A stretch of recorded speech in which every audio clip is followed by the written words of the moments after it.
গল্প অপ্রিয় রঙ্গনা। লেখনীতে ইশরাত জাহান ফারিয়া। সূচনা পর্ব। এইচএসসি পরপরই ঝুমুরকে পাত্রপক্ষ দেখতে এসেছে। কিন্তু আচরণ দেখে বোঝা গেছে পাত্র ব্যক্তিত্বহীন, মা-ভক্ত ছেলে। তারা অপমানজনক আচরণ করেছে। আর তা জানতে পেরে পাত্রকে এক প্রকার পিটিয়েই এলাকা ছাড়া করেছে ইয়াসিফ। টিপু মিয়ার ভাতিজার থেকে এই খবর শুনে নিরিবিলি বাড়ির সকলে হতভম্ব হয়ে গেছে। বাড়ি ফিরে সকলের থমকে যাওয়া মুখ দেখে ইয়াসিফ কিছু হয়নি এমন ভাব করে পাঞ্জাবির হাতা গোটাতে গোটাতে বলল, হা হয়ে দেখছ কি? আমি মানুষ না ভাল্লুক? চিড়িয়াখানার প্রাণী আমি।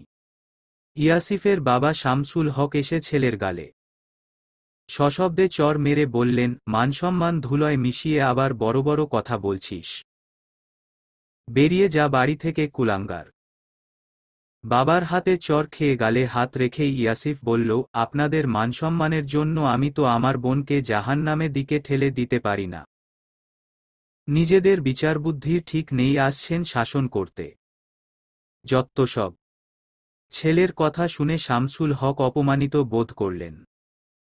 তার চেহারা রাগে লাল হয়ে গেল। মাথা নয় কথা বলা ছেলেটাও এখন বাবার সাথে গলা উঁচিয়ে কথা বলে।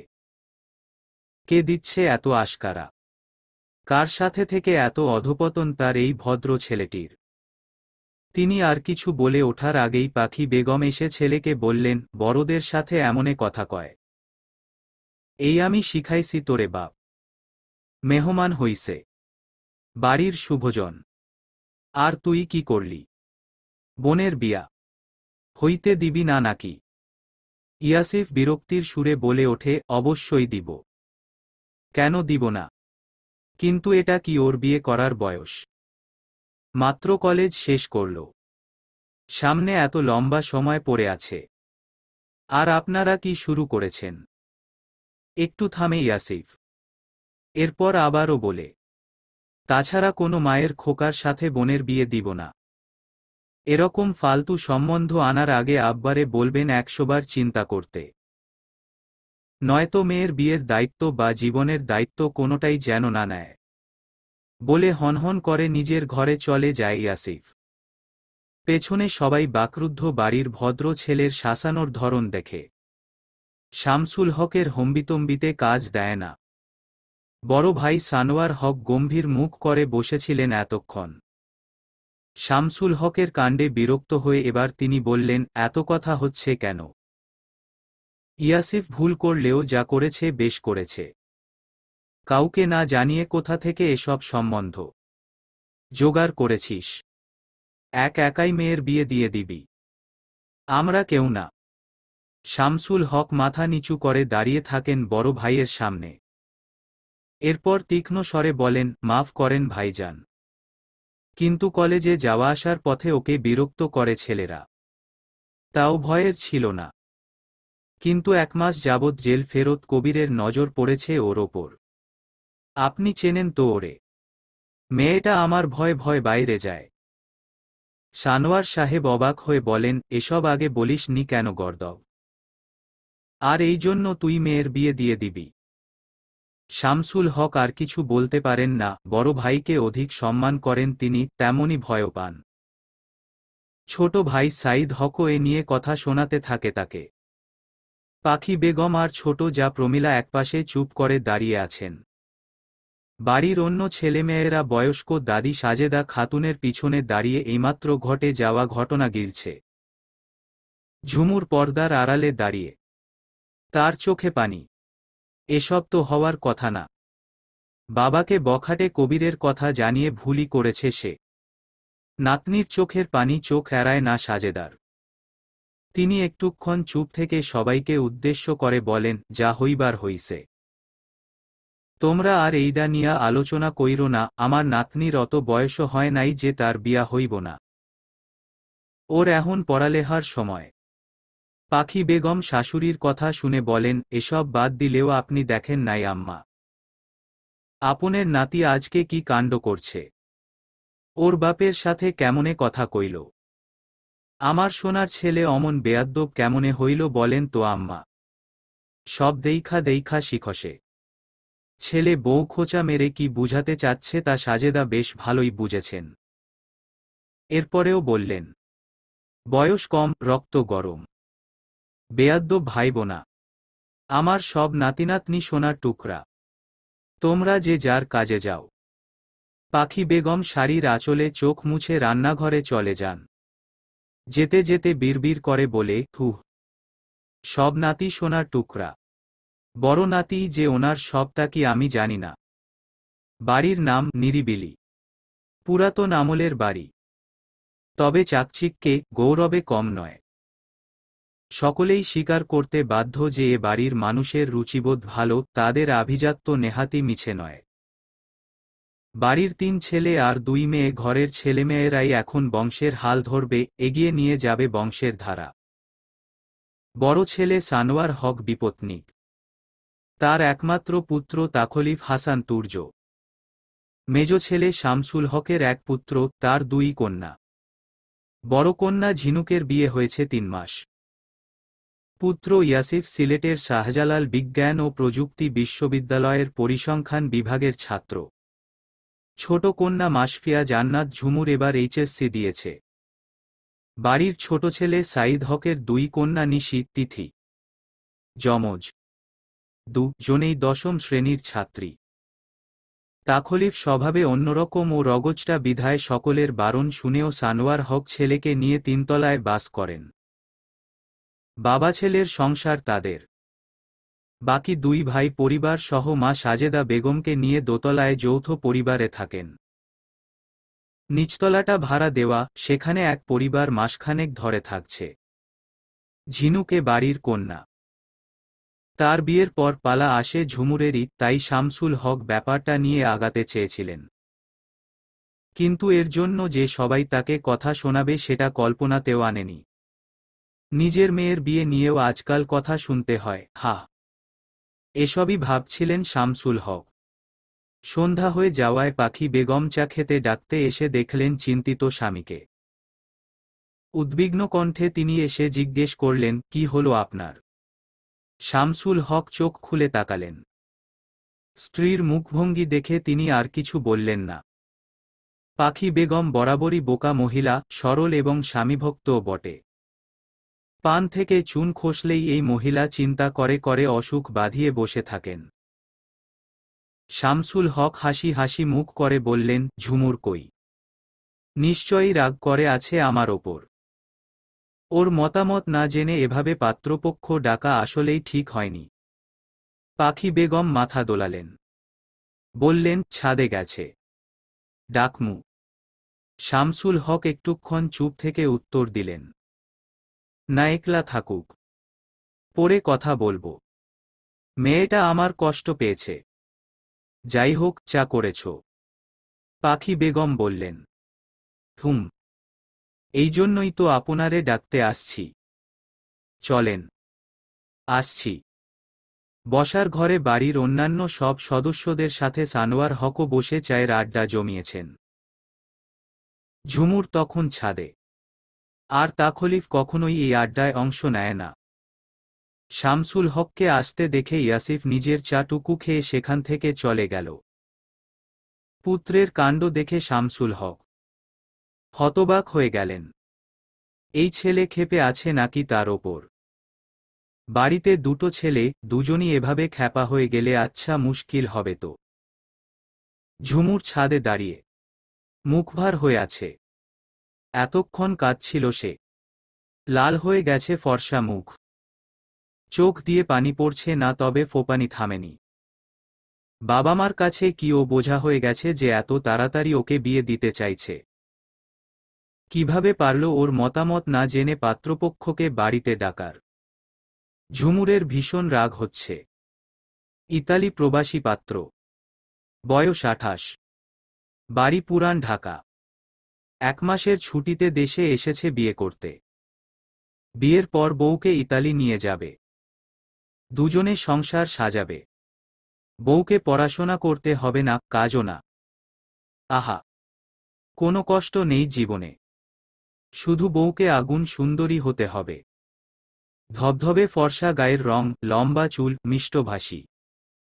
যার কাজ হবে শুধুমাত্র স্বামীর মনোরঞ্জন করা। ঠিক তো? গমগমে গম্ভীর কণ্ঠের কথাগুলো শুনে ফোপানি থেমে গেল ঝুমুরের। পেছনে ফিরে দেখল সানোয়ার হকের একমাত্র পুত্র তাখলিফ হাসান তুর্য ওর থেকে কয়েক কদম পেছনে দাঁড়িয়ে, যার মুখটা দেখলেই ঝুমুরের বুকের ভেতরটা কেঁপে ওঠে, বসন্ত বাতাসের মতো হৃদয়ে শান্ত বাতাসের ঢেউ তোলে।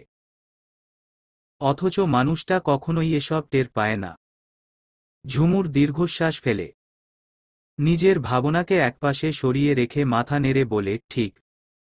আবার মায়ের বাধ্য ছেলেও। তাই তো। হুম। কেমন বাধ্য ছেলে, বল তো একটু শুনি। যতটা বাধ্য হলে মায়ের কথায় বউকে ছেড়ে দিতে দুবার ভাববে না ততটা। ঝুমুর মুখ শক্ত করে কথাটা বলতেই সামনে দাঁড়ানো মানুষটি হেসে উঠল। বলল, মাম্মাস বয়। পাপা কি পারির সাথে মাম্মাস বয়ের বিয়ে হলে জুটিটা দারুণ জমত। এখন তো আফসোস হচ্ছে রে ঝুমু। ভুল করে ফেললাম না তো? তাখলিফের কথা শুনে ঝুমুর বিস্মিত হল। পরক্ষণেই যা বোঝার বুঝে গেল সে। তার মানে ওর কথাতেই ইয়াসিফ এই কাণ্ড ঘটিয়েছে। ঝুমুর কাট কাট স্বরে বলল, তাহলে আপনার কথাই দাদাভাই ছেলেটাকে মেরেছে, তাই না? নয়তো দাদাভাইয়ের একটু সাহসও হতো না এসব করতে। তাখলিফ রেলিংয়ের ওপর বসেছিল। ঝুমুরের কথা শুনে বলে, বেশ করেছি। নিশি তিথিরও যদি কোনো আজেবাজে সম্বন্ধ আসে তাহলেও এরকম করেই বিদেয় করব। বুঝলি? ঝুমুরের ভ্রু কুঁচকে যায়। সেটা বুঝতে পেরেই ও রেলিং থেকে নেমে ওর সামনে এসে দাঁড়ায়। এরপর আপাদমস্তক ওকে দেখে নিয়ে বলে, খুব পছন্দ হয়েছিল না? 5 ফুট 5 ইঞ্চি ছেলেটাকে খুব পছন্দ হয়েছিল ঝুমুর বেগমের। নাক ভেঙে 3 ফুট উচ্চতার ছেলের সাথে বিয়ে দেব তোর? উল্টাপাল্টা কাজ করলে। হুমকি শুনে রাগ হলো ঝুমুরের। বিয়ে দেবে মানে কি? তাখলিফ কিভাবে এই কথাটা বলতে পারে? ও কি ভুলে গেছে সবকিছু? তাছাড়া ওই বেটে পাত্রকে পছন্দ করতে বই গেছে ওর। তাখলিফ ওর মুখভঙ্গি লক্ষ্য করে বসা থেকে উঠে দাঁড়ালো ঠাস করে। এরপর হনহন করে চলে যেতে লাগল। গেইটের কাছে গিয়ে ফিরে তাকালো একবার। ঝুমুরকে উদ্দেশ্য করে বলল, যা যা গিয়ে ঘুমা। স্বপ্নটপো দেখ। এই বেটের জন্য মন খারাপ করিস না। অন্য একটা মাম্মাস বয় এনে দেব। 5 ফুট 3 ইঞ্চি উচ্চতার ঝুমুরের মুখ ছোট হয়ে গেল। ওর কেন মন খারাপ হবে? এত অপমান। মানুষটা ওর মন বোঝে না একটুও। আচ্ছা, প্রেমের বাতাস কি নির্মল। সে কি বোঝে না প্রেমিকার মনের সূক্ষ্ম অনুভূতিগুলো? ঝুমুর মন খারাপ করে দাঁড়িয়ে রইল। না, আকাশের চাঁদকে নিয়ে ভেবে ভেবে মন খারাপ করবে না সে। তবু তাখলিফের যাওয়ার পানে তাকিয়ে সে বলল, এই পৃথিবীর কাউকে চাই না আমি, কাউকে লাগবে না আমার, আপনাকে ছাড়া। আপনি শুধু আমার হয়ে যান। তাখলিফ সিঁড়ি দিয়ে নিচে নামতে নামতে বিড়বিড় করে বলল, তুই একটা বোকা ঝুমুর। খুব বোকা। একলা একলা কই যাও সুন্দরী? আমাদের সঙ্গে নিলেও তো পারো। তোমার রূপের সুধা পান করতে দিলে খুব বেশি ক্ষতি হবে না জান। ছোট বাচ্চাদের একটা কোচিং সেন্টারে পড়ায় ঝুমুর। মাস শেষে 5,000 টাকা পায়। বাবার টাকা থাকা সত্ত্বেও নিজের জন্যই এই কাজটা আনন্দ নিয়ে করে সে। কিন্তু ওকে উক্ত করতে বখাটেগুলো এখান অবধি এসে পড়বে তা ভাবেনি। কোচিং শেষে বের হতেই এ কথাগুলো শুনে গায়ে কাঁটা দিয়ে ওঠল ওর। সামনের রাস্তাটা ফাঁকা। ও দ্রুতগতিতে হাঁটতে লাগল। কিন্তু ওর ভয়টা আরও বেড়ে গেল যখন দেখল ছেলেগুলো ওর পিছু নিয়েছে। ও ঘাবড়ে গিয়ে একটা বাড়িতে ঢুকে পড়ল। ভয়ে রীতিমতো ঘাম ছুটে গেছে ওর।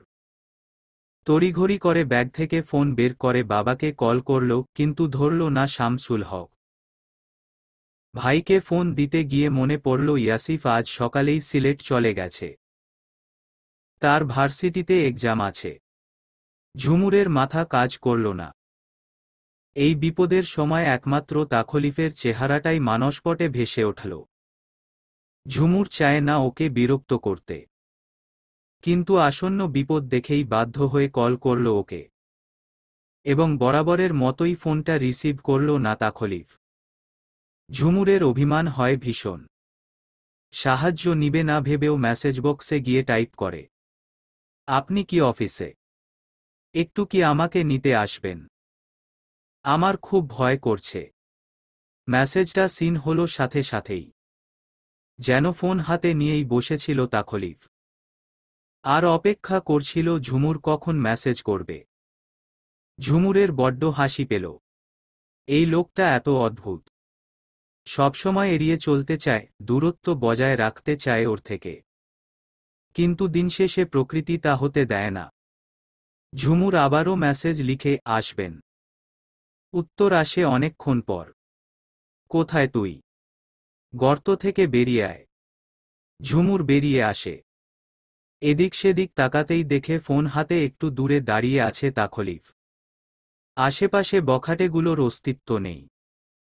ঝুমুর স্বস্তি পায়, এই তাখলিফের সামনে দাঁড়িয়ে থাকবে এমন সাহস কোনো বখাটের নেই। ওকে দেখে হনহনিয়ে হেঁটে আসে তাখলিফ। ধমক দিয়ে বলে, কই? এখানে ইঁদুর বিড়াল কিছুই তো দেখতে পাচ্ছি না। তুই ভয় পেলি কি দেখে? ঝুমুর বলল, ইঁদুর বিড়ালকে তো আপনি তাড়িয়ে দিয়েছেন, তাহলে দেখবেন কি করে? তাখলিফ একটা মাল্টিন্যাশনাল কোম্পানির উচ্চপদে চাকরি করে। ওকে দেখে বোঝাই যাচ্ছে সোজা অফিস থেকে এখানে এসেছে। ৯টা-৬টা অফিস করে, চেহারায় মিশে আছে ক্লান্তি। ঘর্মাক্ত কপাল মুছছিল রুমাল দিয়ে। ঝুমুরের কথা শুনে ঘাড় ফিরিয়ে ছোট ছোট চোখ করে তাকায়। এরপর শক্ত গলায় বলে, চল। ঝুমুর আগ্রহ নিয়ে জানতে চায়, আপনার অফিস ছুটি? তাখলিফ পকেটে রুমাল রাখতে রাখতে বিরক্ত গলায় বলে, তোর এত জানার কি? আসতে বলেছিস এসেছি। বসতে দিলে শুতে চা, সেই মেয়েমানুষের জাত তোরা? ঝুমুরের মুখ কালো হয়ে গেল। এই লোকটা জীবনেও ওর কোনো ভালো কথার জবাব দিবে না। ও বিষণ্ণ গলায় বলে, আমি আপনাকে বিরক্ত করতে চাইনি, আসলে আব্বু ফোন ধরছিল না তাই আপনাকে বলেছি। আপনি কি রাগ করেছেন? তাখলিফ বিরক্ত হয়ে বলে, দাঁড়িয়ে দাঁড়িয়ে ন্যাকামি আর ঘ্যান ঘ্যান করতে থাক। আমি গেলাম। বলে সোজা হাঁটা ধরে। ঝুমুরও ওর পিছু পিছু হাঁটতে থাকে। তাখলিফ একবার দেখে ওকে, কিছু বলে না। গলি পেরিয়ে তারা মেইন রোডে এসে পড়ে। সন্ধ্যা নামছে। আকাশ অদ্ভুত রঙিন। হালকা বাতাস বইছে। পিচঢালা রাস্তায় চলছে ব্যস্ত মানুষ, রিকশা, কার, বাস। শহুরে পরিবেশটা আচমকাই হয়ে ওঠে অনিন্দ। সামনে হাঁটতে থাকা লম্বা দীর্ঘদেহী মানুষটিকে অনুসরণ করতে থাকে ঝুমুর। এই অসময়ে তাকে রক্ষা করতে আসা এই মানুষটির প্রতি আচমকাই বাঁধভাঙা ঢেউয়ের ন্যায় ঝুমুরের মনে প্রেম জাগে। বড় বড় পা ফেলে তাখলিফের সাথে সমান্তালে হাঁটতে গেলেই তাখলিফ ঘাড় ফিরিয়ে দেখে ওকে। এরপর হঠাৎই একটা রিকশা ডেকে তাতে ওঠে পড়ে সে। ঝুমুর হতভম্ব হয়ে দাঁড়িয়ে পড়ে। চোখের কোণে জমে জল। ও পাশাপাশি হেঁটেছে বলেই কি এই আচরণ? হাতের উল্টোপিঠ দিয়ে তা মুছে সামনে পা বাড়াতেই তাখলিফ মুখ শক্ত করে বলে, ওঠে পড়। গাধার মতো দাঁড়িয়ে আছিস কেন? ঝুমুরের পছন্দ হয় না ওর বলার ধরনটা। এভাবে না বলে একটু ভালো করে বললে কি হয়? সবসময় এমন করে লোকটা। ও মুখ কালো করে প্রশ্ন করে, আমার সাথে এক রিকশায় বসবেন আপনি? পরে না ধাক্কা মেরে ফেলে দেন, তাহলেই তো আপনার জীবনের বড় সমস্যার সমাধান হয়ে যাবে। তাখলিফ রেগে যায়, একটা থাপ্পড়ে দাঁত ফেলে। দেব বেয়াদব। ইদানিং বেশি ফটরফটর করছিস। গেলে যাবি না গেলে ভাগ। বাধ্য হয়ে ঝুমুর রিকশায় ওঠে বসে। তাখলিফ খানিকটা সরে বসে 2 ইঞ্চির সামান্য দূরত্ব বজায় রাখে। ঝুমুর তা দেখে বলে, আপনি পুরোদস্তুর। একটা যাচ্ছে তাই। তাখলিফ বিরক্ত হয়ে ধমক দেয়, বেশি সাহস বেড়েছে, মুখ সেলাই করে দেব। ঝুমুর প্রসঙ্গ পাল্টে নরম সুরে জিজ্ঞেস করে, খেয়েছেন দুপুরে? অধিকারসূচক জিজ্ঞাসা। তাখলিফ শান্ত হলেও উত্তর দেয় না। ঝুমুর ব্যাগ থেকে একটা অরেঞ্জ ফ্লেভারের কেকের প্যাকেট বের করে ওর সামনে এগিয়ে দিয়ে বলে, খাবেন? অরেঞ্জ ফ্লেভারের কেক দারুণ পছন্দের তাখলিফের।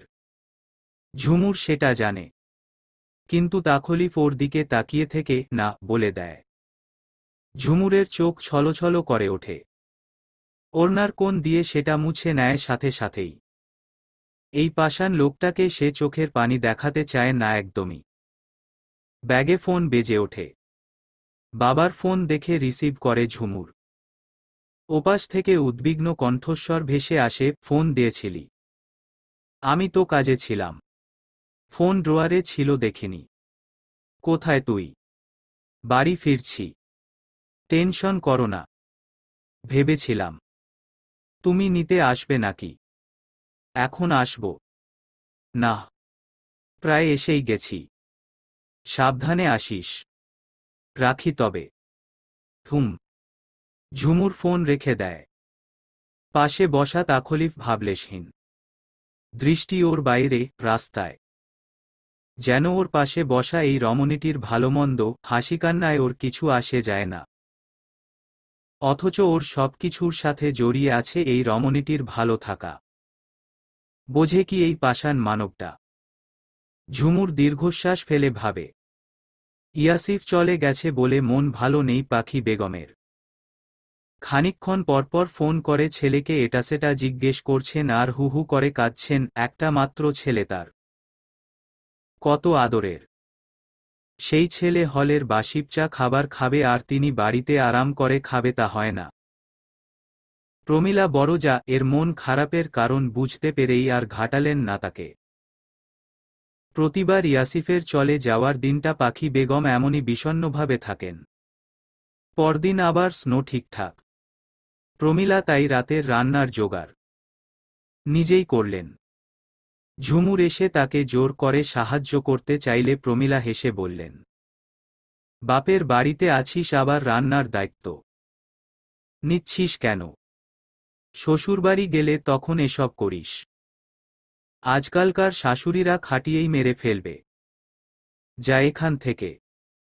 ঝুমুর আলুর খোসা ছাড়াতে ছাড়াতে বলে, আমার শাশুড়ি নেই, তাই এসব চিন্তাও নেই। কি? প্রমীলার বিস্মিত কণ্ঠস্বর শুনে ঝুমুর ভরকে গেল। বেফাসে এটা কি বলে ফেলল সে? এখন কি বলে পরিস্থিতি সামলাবে? প্রমীলার সন্দেহী দৃষ্টি দেখে ঝুমুর হাসার চেষ্টা করে বলল, মানে শাশুড়ি নেই এমন পরিবার দেখে বিয়ে করব চাচি। সেটাই ভালো হবে। দেখলি না সেদিন তোর আব্বা কি একটা সম্বন্ধ আনলো, ছেলে মায়ের ভক্ত।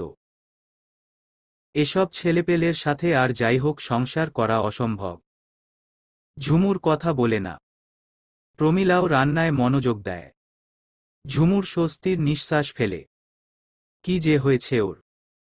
সাজেদা রান্নাঘরের দরজায় দাঁড়াতেই প্রমীলা জিজ্ঞেস করে, কিছু লাগবে আম্মা? সাজেদা খাকখাক করে বলেন, মাথাটা ঘুরে। তেল দিতাম। নিশিতিথির পরীক্ষা। ওরা পড়ে। হাতে তেল লাগলে তো লিখতে অসুবিধা হইব। এই ঝুমু তুই দিয়ে দিবি নাকি? তোরও পরীক্ষা। ঝুমুর উত্তরে বলে, যাও যাও, আমিই দিয়ে দেব। তবে আমাকে জোর করা যাবে না। তোমার মতলব তো জানি, নিজেও দেবে সাথে আমাকেও ভুলিয়ে ভালিয়ে দিয়ে দেবে। তেল দিতে আমার ভালো লাগে না। এছাড়াও আমার অনেক কাজ আছে। সাজেদা আদুরে স্বরে ধমক দিয়ে বলেন, এই তেল দিয়া দিতাম দেখাই চুলগুলান লম্বা হইছে। নয়তো ঝাড়ু হইয়া থাকত। হলে হবে। প্রমীলা দাদিনাতনির খুনসুটি দেখে উচ্ছ্বসিত স্বরে বলে, আমাদের ঝুমু পুরোদস্তুর গৃহিণী হয়ে গেছে, তাই না আম্মা? সাজেদাও পুত্রবধূর সাথে তাল মিলিয়ে গর্ব করে বলেন, দেখতে হইব না নাতনিকার। একটা রাজপুত্র দেইখা বিয়া দিমু ওরে। যে আমার নাতনিরে কোনো কাজই করতে দিব না। দিনরাত ভর ভালোবাসবো, আদর করব। ঝুমুরের মুখশ্রী বদলে গেল, চেহারায় মেঘ জমল। দীর্ঘশ্বাসটুকু গোপন করে ধীর স্বরে বলল, তোমরা এত বিয়ে বিয়ে করো কেন? আমার অসহ্য লাগে। দয়া করে এই প্রসঙ্গ আর তুলো না। আমি আর বিয়েই করব না। বাব্বা, এমনভাবে বলছিস যেন তুই আগে অনেক বিয়ে করে রাখছিস। দাদির ঠাট্টা শুনে ঝুমুর হতাশার নিঃশ্বাস ফেলে। মাথা কাজ করছে না কেন আজ? বারবার ভুলভাল কথা বলছে। কেন বলছে নিজেও জানে না। অথচ যার জন্য ওর এই অবস্থা সেই লোকটা দিব্যি আছে। এদিকে তার জন্য ভেবে ভেবে ঝুমুরের মাথা খারাপ হওয়ার দশা। এমনভাবে বলছিস যেন তুই আগে অনেক বিয়ে করে রাখছিস। দাদির ঠাট্টা শুনে ঝুমুর হতাশার নিঃশ্বাস ফেলে। মাথা কাজ করছে না কেন আজ? বারবার ভুলভাল কথা বলছে। কেন বলছে নিজেও জানে না। অথচ যার জন্য ওর এই অবস্থা সেই লোকটা দিব্যি আছে। এদিকে তার জন্য ভেবে ভেবে ঝুমুরের মাথা খারাপ হওয়ার দশা। ঝুমুরের পাংশুটে মুখভঙ্গি দেখে সাজেদা আর প্রমীলা নিজেদের মধ্যে চাওয়াচাওয়ি করলেন। আবারও ভাবনায় ডুবে গেছে এই মেয়ে। ওর মনোভাব তারা কেউই বুঝতে পারছে না। আগে যতটা চঞ্চল, হাসিখুশি, উৎফুল্ল ছিল এখন তার কানাকড়িও যেন নেই। সুন্দর পানপাতার ন্যায় মুখখানা এতটুকু হয়ে গেছে যেন রাজ্যের সব চিন্তা ঘুরে ওর মাথায়। এতটুকু বয়সে এই মেয়ের কি এমন হলো বাড়ির কেউই ভেবে বের করতে পারে না। ঝুমুরকে আনমনা দেখে সাজেদা ওর পিঠে হালকা চাপড় দিয়ে জিজ্ঞেস করলেন, হারাইলি কই? হকচকিয়ে উঠল ঝুমুর। থতমত খেয়ে বলল, কই, কোথাও না তো। নাতনির সাথে কথা বলতে বলতে হঠাৎ মনে পড়ে যাওয়ায় সাজেদা বেগম বললেন, ভুইলা গেছি। সানোয়ার তো বাড়ি নাই। আমার নাতিডা রাইতে খাইব কি? এই ঝুমুর, ওরে বইলা আসিস তো আমাগো এখানে খাইতে। আমার নাতিডার খেয়াল কেউ রাখোস না তোরা? সব স্বার্থপর। ঝুমুর একটু অবাক হল। চাচা বাড়ি নেই তার মানে লোকটা দুপুরেও নিশ্চয়ই খায়নি। এই জন্যই তখন মুখটা শুকনো দেখাচ্ছিল। ও কত করে সাধল অরেঞ্জ কেকটা খাবে কিনা। লোকটা নিজের ইগো বজায় রাখল। খেলে এমন কি হতো? দাদির কথায় শুনে ঝুমুর তীক্ষ্ণ স্বরে বলল, ভুল বকো না তো। সবাই স্বার্থপর না, বড় স্বার্থপর তোমার প্রিয় নাতি। সাজেদা তেতে ওঠলে, মা মরা পোলাডারে স্বার্থপর কইলি? সোনার টুকরো নাতি আমার। ঝুমুর বিব্রত গলায় বলল, মাফ করো। আমি বলে আসব। চলো এখান থেকে, তেল দিয়ে তোমার মাথা ঠান্ডা করে দিই। বলে দাদিকে এক প্রকার টেনেই নিয়ে গেল সে। প্রমীলা বেগম তা দেখে হাসছেন। তাখলিফ বারান্দায় চেয়ারের ওপর পা তুলে বসে আছে, হাতে কফির মগ। অফিস থেকে ফিরে কাপড় পর্যন্ত বদলায়নি এখনো। সানোয়ার সাহেব ব্যবসায়িক কাজে চট্টগ্রাম গেছেন। পুরো ফ্ল্যাটে সে একা। একা থাকলে ওর কিছু করতে ইচ্ছে করে না, রান্নাও না। দুপুরে অফিসে লাঞ্চ নিতেও ভুলে গেছে সে। পেটে খিদে মোচড় দিলেও রান্নাঘরে যেতে একদম ইচ্ছে করল না। বাধ্য হয়ে ফুডপান্ডা থেকে খাবার অর্ডার করার জন্য ফোনটা হাতে নিতেই দেখল ঝুমুর মেসেজ পাঠিয়ে রেখেছে, বড় চাচ্চু নেই বাসায়, দুপুরে নিশ্চয়ই খাননি। দাদি আপনাকে আমাদের এখানে খেতে বলেছে, নয়তো রাগ করবে। প্লিজ আসবেন। মেসেজ দেখে তাখলিফ চুপচাপ বসে রইল। ফুডপান্ডায় অর্ডার দেওয়ার ব্যাপারটা বাদ দিল সে। কফির মগে চুমুক বসাতে বসাতে বলল, দাদি না তুই রাগ করবি ঝুমুর। বোকা, গর্দব একটা। রাতের খাবার টেবিলে তাখলিফকে গদগদ ভঙ্গিতে এটা ওটা এগিয়ে দিচ্ছে সবাই। পাখি বেগম বিরক্ত ভঙ্গিতে তা দেখছেন আর ভেতরে ভেতরে চাপা রাগে ফুঁসছেন।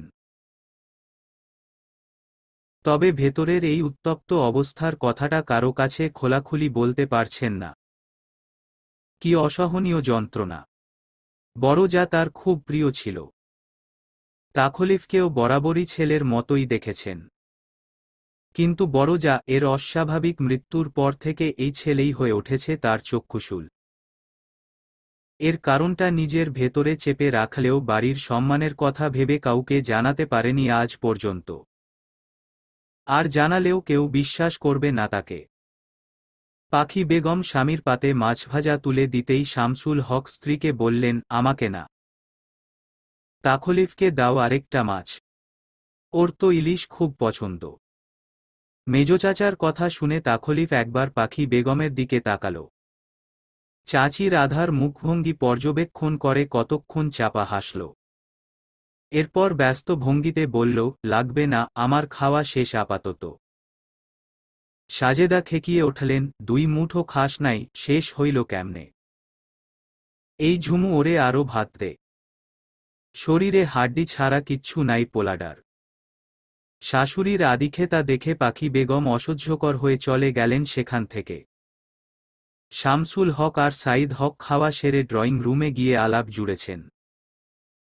এতক্ষণে নিশিতিথি একটু সুযোগ পেয়ে দাদিকে বলল, এটাই এখনকার ট্রেন্ড দাদি। মোটা ভুঁড়িওয়ালা ছেলেদের এখন কেউ গোনায় ধরে না। বুঝলা? ভাইয়া ফিট আছে সেদিকে দিয়ে। প্রমীলা মেয়েদের চোখ রাঙাতেই ওরা চুপ করে গেল। সাজেদা বেগম দুই নাতনিকে খাবার কম খাওয়ার কুফল বোঝাতে গিয়ে গল্প জুড়ে দিলেন। গল্পের মূল বিষয়বস্তু তাখলিফ। ঝুমুর চুপচাপ এসব শুনছে আর মিটিমিটি হাসছে। সে অগোচরে তাখলিফের প্লেটে আরও বেশি করে ভাত আর তরকারি দিতেই ও চোখ রাঙিয়ে তাকাল। এই মেয়েটা ইচ্ছে করে এসব করছে। তাখলিফ তখন নিজেও ভাতের বোলটা নিয়ে ঝুমুরের প্লেটে সব ভাত ঢেলে দিয়ে উঠে দাঁড়িয়ে দাদিকে উদ্দেশ্য করে বলল, আমার খাওয়া শেষ। সাজেদা বেগম জহুরি চোখে পাত লক্ষ্য করে বললেন, সে কি? প্লেটে তো সব পইরাই আছে। কিচ্ছু মুখে দিলা না নাতি? যেগুলো আছে সেগুলো তোমরা সবাই মিলে খেয়ে নাও। যাচ্ছি আমি, ডিস্টার্ব করবে না কেউ, বলে হাত ধুয়ে চলে গেল তাখলিফ। পাখি বেগম এসে এত সব ভাত তরকারি নষ্ট করেছে দেখে বিরক্ত কণ্ঠে বললেন, এত বড় ছেলের আক্কেল জ্ঞান দেখো। ভাত কিনতে পয়সা লাগে না তাই না? আম্মা আপনি কিছু কইলেন না কেন? বেয়াদ্দব হইছে একটা। অবশ্য শিক্ষা তো পায় নাই। সাজেদা পুত্রবধূকে করা গলায় বললেন, শিক্ষা তো তুমিও দিতে পারতা, তা না করে ওরে দূরে ঠেইলা দিশো। যাই হোক, পুরানা কথা তুলতে চাই না। কথা কইলেই কথা বাড়ে, তাই চুপ কইরা যাও। শাশুড়ির কথা শুনে পাখি বেগম মুখ ভার করে সেখান থেকে চলে গেলেন। ঝুমুর বোকার মতো বসে রইল। সে তো জানত এই লোকটা রগজটা শুধু শুধু খাবারগুলো নষ্ট করল। অবশ্য দোষ তো ঝুমুরেরই। সে কেন আগ বাড়িয়ে এসব করতে গেল? আবার খারাপও লাগছে ওর জন্য মানুষটাকে এত কথা শুনতে হলো। মা কখনোই স্বাভাবিকভাবে কথা বলে না তাখলিফের ব্যাপারে। ওর প্রতি কি যে এক চাপা রাগ আছে মায়ের, কে জানে। ঝুমুর ঘরে গিয়ে তখনকার আচরণের জন্য তাখলিফকে সরি লিখে মেসেজ করল। মেসেজ সিন হলো কিন্তু উত্তর এলো না, এবং সেটা কখনোই আসবে না, জানে ঝুমুর। এরপরেও খারাপ লাগে, কষ্ট হয়। জানালা গলে আসা চাঁদের আলোয় ঝলমল করা পৃথিবীর দিকে তাকিয়ে অভিমানী ব্যথাতুর স্বরেই ও বলে, আমাদের জীবনটা কেন এমন হয়ে গেল? কিভাবে সবকিছু ঠিক হবে? আমি যে দিন দিন ভীষণ লোভী হয়ে যাচ্ছি। আপনি কি কিছুই বুঝেন না, নাকি ভান ধরেন? ওর এত এত প্রশ্নের প্রতিউত্তর আসে না। চিত্তজুড়ে তীব্র অভিমান জমা হয়। নিশ্চুপ রজনীর আধারে হারিয়ে যায় অষ্টাদশী ঝুমুরের ছোট্ট হৃদয়ে জন্মানো ভালোবাসারা। খুব সকালেই ঘুম ভেঙে গেল ঝুমুরের। ফ্রেশ হয়ে রান্নাঘরে গিয়ে উকিঝুঁকি দিতেই প্রমীলা আর পাখি বেগম রান্না বসিয়েছেন। মেয়েকে দেখে পাখি বেগম জিজ্ঞেস করলেন, এত সকালে ঘুম থেকে উঠেছিস কেন মা? ক্লাসটাস আছে নাকি? ঝুমুর মাথা নাড়িয়ে বলল, না, নেই। এমনিই ভেঙে গেছে। কি বানাচ্ছ নাস্তায়? আলুর পরোটা। ভাতও আছে। ঝুমুর মুখ ভার হয়ে গেল। তাখলিফ আলুর পরোটা খায় না। ও ছোট্ট করে বলল, ওহ, চা খাবি? দাও। এদিকে সাজেদা প্রমিলাকে ডেকে বললেন তাখলিফের জন্যও নাস্তা বানাতে। প্রমিলা ওর জন্য খিচুড়ি আর পাটিসাপটা পিঠা তৈরি করে দিল। ঝুমুর আশেপাশে ঘোরাঘুরি করাই ওকে দিয়েই তিনতলায় পাঠালেন। কলিং বেলে চাপ দিয়ে ফুরফুরে মেজাজ নিয়ে দাঁড়িয়ে রইল সে। অনেকক্ষণ পর উদম শরীরে তাখলিফ ঘুম ঘুম চোখে এসে দরজা খুলে ওকে দেখে হতচকিত হয়ে গেল। ঠাস করে দরজা বন্ধ করে গায়ে গেঞ্জিটা চাপিয়ে আবারও দরজা খুলে দিল। ঘটনার আকস্মিকতায় বিস্মিত ঝুমুরকে ধমক দিতে গিয়েও দিল না। সরে ভেতরে ঢোকার জায়গা করে দিয়ে বলল, আমাকে বিরক্ত না করলে তোর চলে না, তাই না? ঝুমুর ওর কথায় রাগ না করে ডাইনিংয়ের ওপর খাবারগুলো রেখে এরপর বলল, এখনো ঘুমাচ্ছেন যে, অফিসে যাবেন না? তাখলিফ বিরক্ত গলায় বলল, যাব না। কেন? এত কৈফিয়ত চাস কেন? কি এনেছিস সেটা বল। আপনার নাস্তা। তাখলিফ ভ্রু কুঁচকে বলল, কার বুদ্ধি? নিশ্চয়ই তোর। ঝুমুর বিরক্তি চাহনি নিক্ষেপ করে বলল, আমার বই গেছে। আপনার শ্রদ্ধেয় দাদির কাজ এসব। তাখলিফ ভ্রু কুঁচকে এগিয়ে এসে বলল, কেন? তোর বই গেছে কেন? ঝুমুর উত্তর না দিয়ে রান্নাঘর থেকে প্লেটবাটি চামচ নিয়ে এলো। এরপর খাবার বেড়ে দিতে দিতে ভাবলেশহীন গলায় বলল, এত কথার জবাব দিতে পারবো না, খেয়ে নিন। চেয়ার টেনে বসে পড়ল তাখলিফ। খেতে খেতে আর চোখে দেখল ঝুমুর ওর অগোছালো বিছানাবালিশ গুছিয়ে ঘর ঝাড়ু দিচ্ছে। জানালা খুলে দিতেই দৈবাত একগুচ্ছ হাওয়া এসে ওর একগাছি চুল ওড়িয়ে দিচ্ছে। ঝুমুর বিরক্ত ভঙ্গিতে চুল কানের পেছনে গুজে মাথায় ওড়না টেনে দিল। তাখলিফ চোখ সরিয়ে খাবারে মনোযোগ দিয়ে বলল, ইদানিং বউ বউ লাগছে তোকে ঝুমুর। ঝুমুর শুনে ফেলল সেটা। ঘাড় ঘুরিয়ে বিস্মিত ভঙ্গিতে জিজ্ঞেস করল, কি বললেন? তাখলিফ কেসে উঠল। বিব্রত ভঙ্গিতে তড়িঘড়ি করে বলল, ভুল শুনেছিস তুই। বিশ্বাস কর ঝুমুর। ঝুমুর বিরক্ত ভঙ্গিতে চুল কানের পেছনে গুজে মাথায় ওড়না টেনে দিল। তাখলিফ চোখ সরিয়ে খাবারে মনোযোগ দিয়ে বলল, ইদানিং বউ বউ লাগছে তোকে ঝুমুর। ঝুমুর শুনে ফেলল সেটা। ঘাড় ঘুরিয়ে বিস্মিত ভঙ্গিতে জিজ্ঞেস করল, কি বললেন? তাখলিফ কেসে উঠল। তড়িঘড়ি করে বলল, ভুল শুনেছিস তুই। বিশ্বাস কর ঝুমুর। ঝুমুর অবিশ্বাস্য দৃষ্টিতে তাকিয়ে আছে। বুকের ভেতর তোলপাড় হচ্ছে। সবকিছু কেমন হালকা লাগছে। গত 2 বছরে লোকটা একবারও তো এভাবে বলেনি ওকে। ঝুমুর ধীর পায়ে এগিয়ে গেল তাখলিফের দিকে। ওকে অবাক করে আলতো করে ওর বুকে মাথা রেখে শান্ত স্বরে বলল, ভুলটা তো মিথ্যে না, বরঞ্চ খুব মধুর। আপনি সবসময় এমন ভুল করবেন। আমি কত অপেক্ষায় থাকি জানেন। তাখলিফ অস্বস্তিতে পড়ে গেছে। ইচ্ছে করে এরকম বলেনি, মুখফুটে বেরিয়ে গেছে। একটু বেশিই ভেবে ফেলেছিল ও, নিজেকে তাই সামলাতে পারেনি। সবসময় সবকিছু পাওয়ার আশা করাটা বোকামি। আর ঝুমুরের কিশোরী বয়সের আবেগকে আশকারা দিয়ে ওর ভবিষ্যৎ দুর্বিষহ করতে পারবে না সে। এই মেয়ে কতটা ওকে চায় তাখলিফ সেটা টের পায়। কিন্তু এর আগে কখনোই ঝুমুর এমন আচরণ করেনি। তাখলিফ বিব্রত গলায় শুধু বলে, কি করছিস? সর। ঝুমুর জেদি গলায় বলে, সরব না।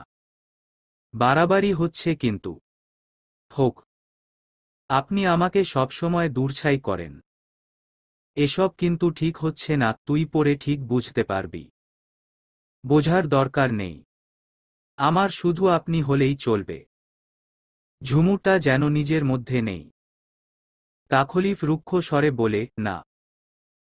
তুই স্বার্থপরের মতো এতদূর ভাবতে পারিস না, সামান্য কারণে আমাদের পরিবারকে তুই কষ্ট দিতে পারিস না। তোর চোখে এখনো রঙিন চশমা আছে, তুই তাই সামনের দিনগুলো দেখতে পাচ্ছিস না। রঙিন চশমাটা যেদিন খুলবি আর বাস্তব জগৎটাকে উপলব্ধি করবি দেখবি আমি ছাড়াও এই পৃথিবীতে তোর আশেপাশে অনেক মানুষ আছে যারা তোর কাছে অনেক কিছু আশা করে। তখন তুই নিজেই কষ্ট পাবি। ঝুমুর ওকে ছাড়ল না, বরঞ্চ আরও শক্ত করে ওর বুকে মাথা রেখেই বলল, আপনার থেকে দূরে যাওয়ার কষ্টের চেয়ে সেসব কষ্ট কিছুই না।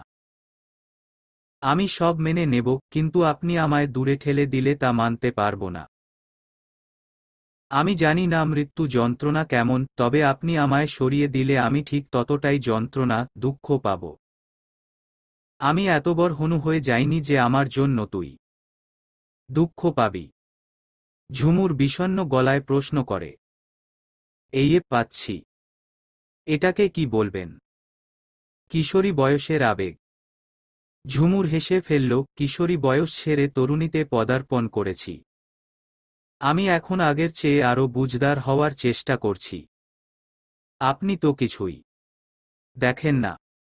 তাখলিফ অস্বস্তি নিয়ে বলল, আমার কাছে তুই সবসময় ছোটই রয়ে যাবি। আমি তোকে বড় ভাবতে পারি না।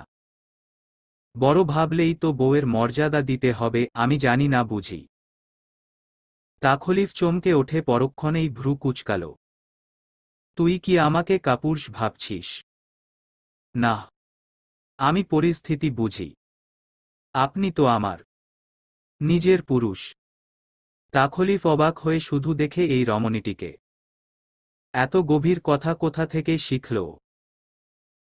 সেদিনের লাল টুকটুকে শাড়ি পরে কান্নায় বারবার মূর্ছা যাওয়া বহুরূপী ১৬ কি ১৭ বছরের ঝুমুরের মুখটা হঠাৎ স্পষ্ট হয়ে ওঠে, যেন ওর মনমস্তিষ্কে সুন্দর দেখাচ্ছিল নাকি খেয়াল করেনি সে।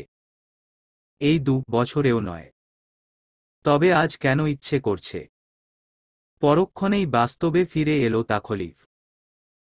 দীর্ঘশ্বাস ফেলে একটুক্ষণ চুপ থেকে বলল, আমি তো তোকে এখনো নিজের কিছু ভাবি না। তাহলে তুইও এসব ভাবিস না। পড়াশোনায় মনোযোগ দে আর ভবিষ্যৎ উজ্জ্বল কর। ঝুমুর এসব শুনে ওকে ছেড়ে দিয়ে বলল, আমি তো আর আপনার মতো নই, তাছাড়া আপনি ভাবেন না কারণ আপনার মন নেই। মনহীন মানুষ কিভাবে অন্যের মন বুঝবে? তাই এসব বলে আমাকে ভোলানোর চেষ্টা করবেন না। আপনি মানুন আর না মানুন আমি আপনার অর্ধাঙ্গিনী।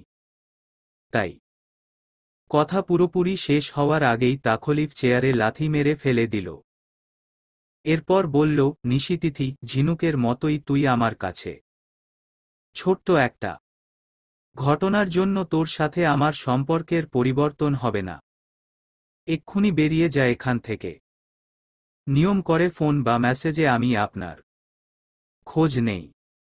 নিশিতিথি বা ঝিনুক আপু না। বলে ঝুমুরও আর এক পা দাঁড়াল না। নিজেকে ধাতস্থ করে সোজা বেরিয়ে গেল। সত্য কঠিন হলেও সত্যই থেকে যাবে, ভুজুং বুঝো দিয়ে মিথ্যে প্রমাণ করা যাবে না। রাতের আকাশে অর্ধচাঁদ। ঝুমুরের টেবিলের ওপর ফোন বাজছে। নিশি এসে অন্ধকার ঘরে আলো জ্বালিয়ে জানালার পাশে বসে চন্দ্রসুধা উপভোগ করতে থাকা ঝুমুরকে উদ্দেশ্য করে বলল, কখন থেকে ফোন বাজছে? আপু তুমি শুনতে পাও না? ঝুমুর সংবিত ফিরে পেয়ে ফিরে তাকাল। ফোনটা টেবিলের ওপর থেকে নিয়ে নিশিকে বলল, খেয়াল করিনি। কোথায় যে হারিয়ে যাওয়া আজকাল। বলে নিশি চলে গেল। ঝুমুর দরজা এঁটে আলো নিভিয়ে ফোন ব্যাক করল। ইয়াসিফ রিসিভ করেই জিজ্ঞেস করল, ব্যস্ত নাকি? কতক্ষণ ধরে ট্রাই করছি। ঝুমুর লজ্জিত স্বরে উত্তর দিল, না ভাইয়া। বলো কি বলবে? কিছু না, তোর সাথে কথা বলে সময় কাটাতে চাইছিলাম। ঝুমুর ভ্রু কুঁচকে বলল, তোমার না এক্সাম? আমার সাথে গল্প করলে পড়বে কখন? মুড নেই পড়ার। এখন তোর সাথে গল্প করতে ইচ্ছে করছে। কেন? তোমার গার্লফ্রেন্ড কই? ইয়াসিফ হেসে ফেলল, ওরও তো পরীক্ষা। বেচারিকে ব্যস্ত করা কি ঠিক? সারামাস তো কথা বলি, এই কটা দিন না হয় নিজেকে দিক, এক্সামে ভালো করতে হবে তো। ঝুমুর ব্যঙ্গ করে বলল, তোমার রেজাল্ট ভালো না হলে তোমাকে ভাবির পরিবার বুঝি মেনে নেবে? ইয়াসিফ নির্লিপ্ততা কণ্ঠে বলল, নিতে বাধ্য, নয়তো তাদের মেয়েকে নিয়ে পালিয়ে যাব। ঝুমুর হাসতে হাসতে বলল, এদিকেও বিপদ ভাইয়া। মা তো মাদ্রাসা পড়া ছেলের বউ চায়। এসব শুনে শেষে না ঘুমের ঔষধ খেয়ে নেয়। আমি তো ভয় আছি। ইয়াসিফ ভরকে গেল, আসলেই নাকি? কিন্তু আমি তো তুসিকে ছাড়া আর কাউকে ভাবতেই পারি না। ধুর না, আমার তো তুসিকেই চাই। দরকার পড়লে মায়ের পায়ে ধরে মাকে রাজি করাবো। ভাইয়ের কথা শুনে ঝুমুর ওকে ভয় দেখিয়ে বলল, ভয়াবহ বিপদ ভাইয়া। ইয়াসিফ জোর গলায় বলল, সে আমি সামলে নেব, সবাইকে মানিয়ে নেব। ঝুমুরের হাসিখুশি চেহারাটা পাল্টে গেল মুহূর্তেই। কিছু একটা ভেবে এরপর বলল, আচ্ছা ভাইয়া, তুমি বিব্রত বোধ করো না। তোমার আগে ছোট বোনের বিয়ে হয়ে গেল, তাও তোমার প্রিয় বড় ভাইয়ের সাথে। ইয়াসিফ থমকে গেল। অনেকক্ষণ পর জিজ্ঞেস করল, তুই ভালো আছিস? ঝুমুর কেঁদে ফেলল, না নেই, একদম নেই। ইয়াসিফ অপরাধী গলায় বলল, তোর জন্য কিছুই করতে পারলাম না। ঝুমুর ভয়ার্ত কণ্ঠে বলল, মা জানলে আমাকে আস্ত রাখবে না ভাইয়া। এতদিন ধরে কিভাবে সবকিছু লুকিয়ে রেখেছি তা শুধু আমিই জানি। আমি কি করব? আজকাল আমার খুব ভয় হয়। ইয়াসিফ নিজেও চিন্তিত। তবুও বোনকে সে বুঝো দিল, এত ভাবিস না। মা সরল সোজা, তাই বলে নির্দয় নয়। ঝুমুর অভিযোগের সুরে বলে, মা তো ভাইয়াকে একটুও পছন্দ করে না। তুমি তো চেনো মাকে। সেদিন তুমি পাত্রকে পিটিয়ে বিদেয় করার পর মা যাচ্ছে তাই অপবাদ দিয়েছে ওনাকে। এমনলো বলেছে উনি যদি মায়ের পেটের ছেলে হতো তাহলে গলা টিপে মেরে ফেলত। তুমি নাকি ওনার কথা শুনে নষ্ট হয়ে গেছ। ইয়াসিফ বোনের কথা শুনে বলল, তুই ভাইয়াকে ভালোবেসে ফেলেছিস তাই না? ঝুমুর নাক টেনে বলল, খুব। ইয়াসিফ হাসল। বোনকে আশ্বস্ত করতে বলল, যাই হোক না কেন ঝুমু, আমি তোদের মিল করিয়ে দেব। ভরসা করিস তোর ভাইয়াকে। ঝুমুর বিষণ্ণ গলায় বলল, উনি তো পারে না শুধু আমার গায়ে হাত ওঠাতে। তুমি কিভাবে মিল করাবে? শেষে তোমাকেও পেটাবে। আমার জন্য তোমার মার খাওয়ার প্রয়োজন নেই। ইয়াসিফ হাসল, আমার চঞ্চল ঝুমুরটাও এখন অনেক বড় হয়ে গেছে। বাই দা ওয়ে, ভাইয়া কি আমার বোনকে মারধর করে নাকি? ঝুমুর লজ্জা পেয়ে বলল, আরে না, কথার কথা। বলে ফোন কেটে দিল। ধুর, ভাইকে এসব কি বলল সে? ঝুমুর নিজের মাথায় নিজেই চাপড় দিল।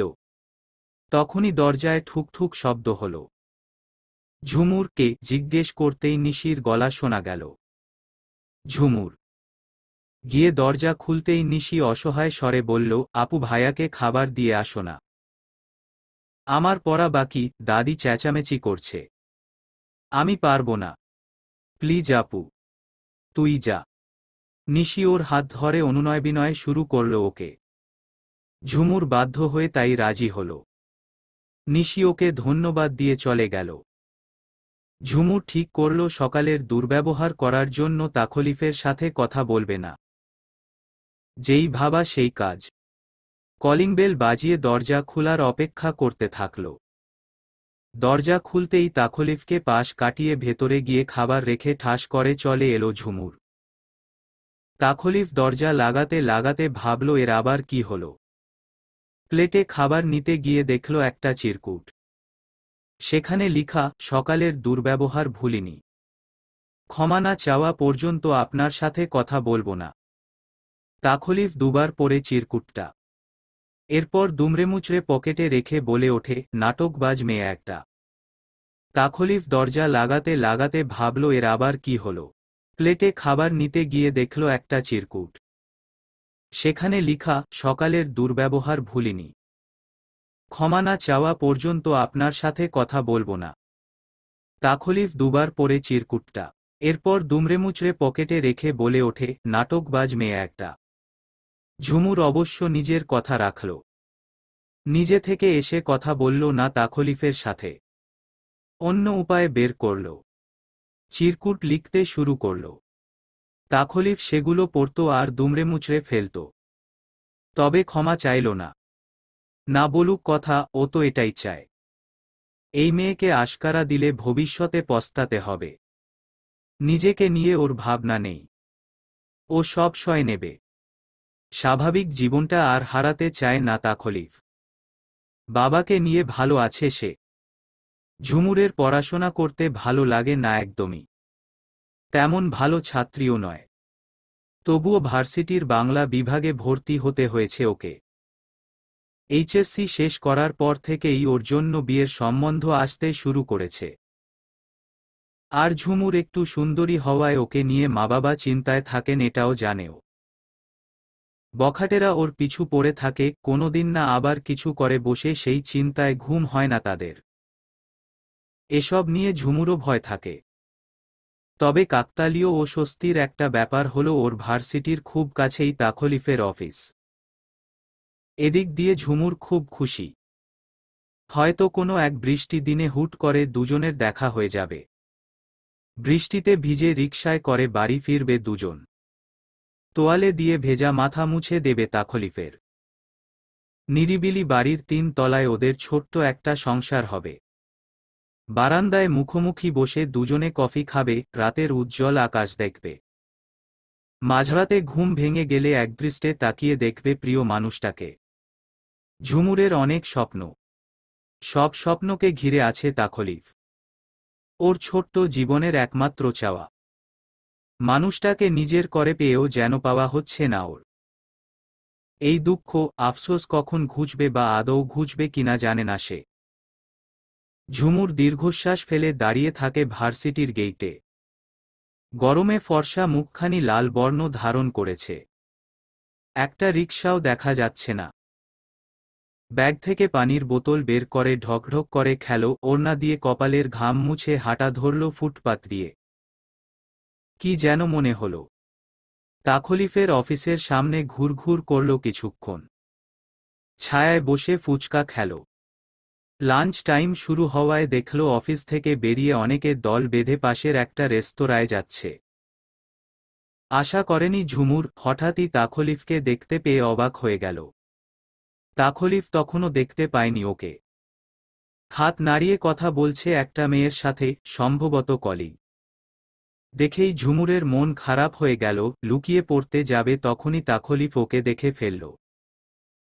ঝুমুর এখানে কি করছে ভেবে কতক্ষণ বিস্ময়াভিভূত হয়ে থমকে রইল সে। এরপর গটগটিয়ে হেঁটে কাছে এসে জিজ্ঞেস করল, তুই এখানে কি করছিস?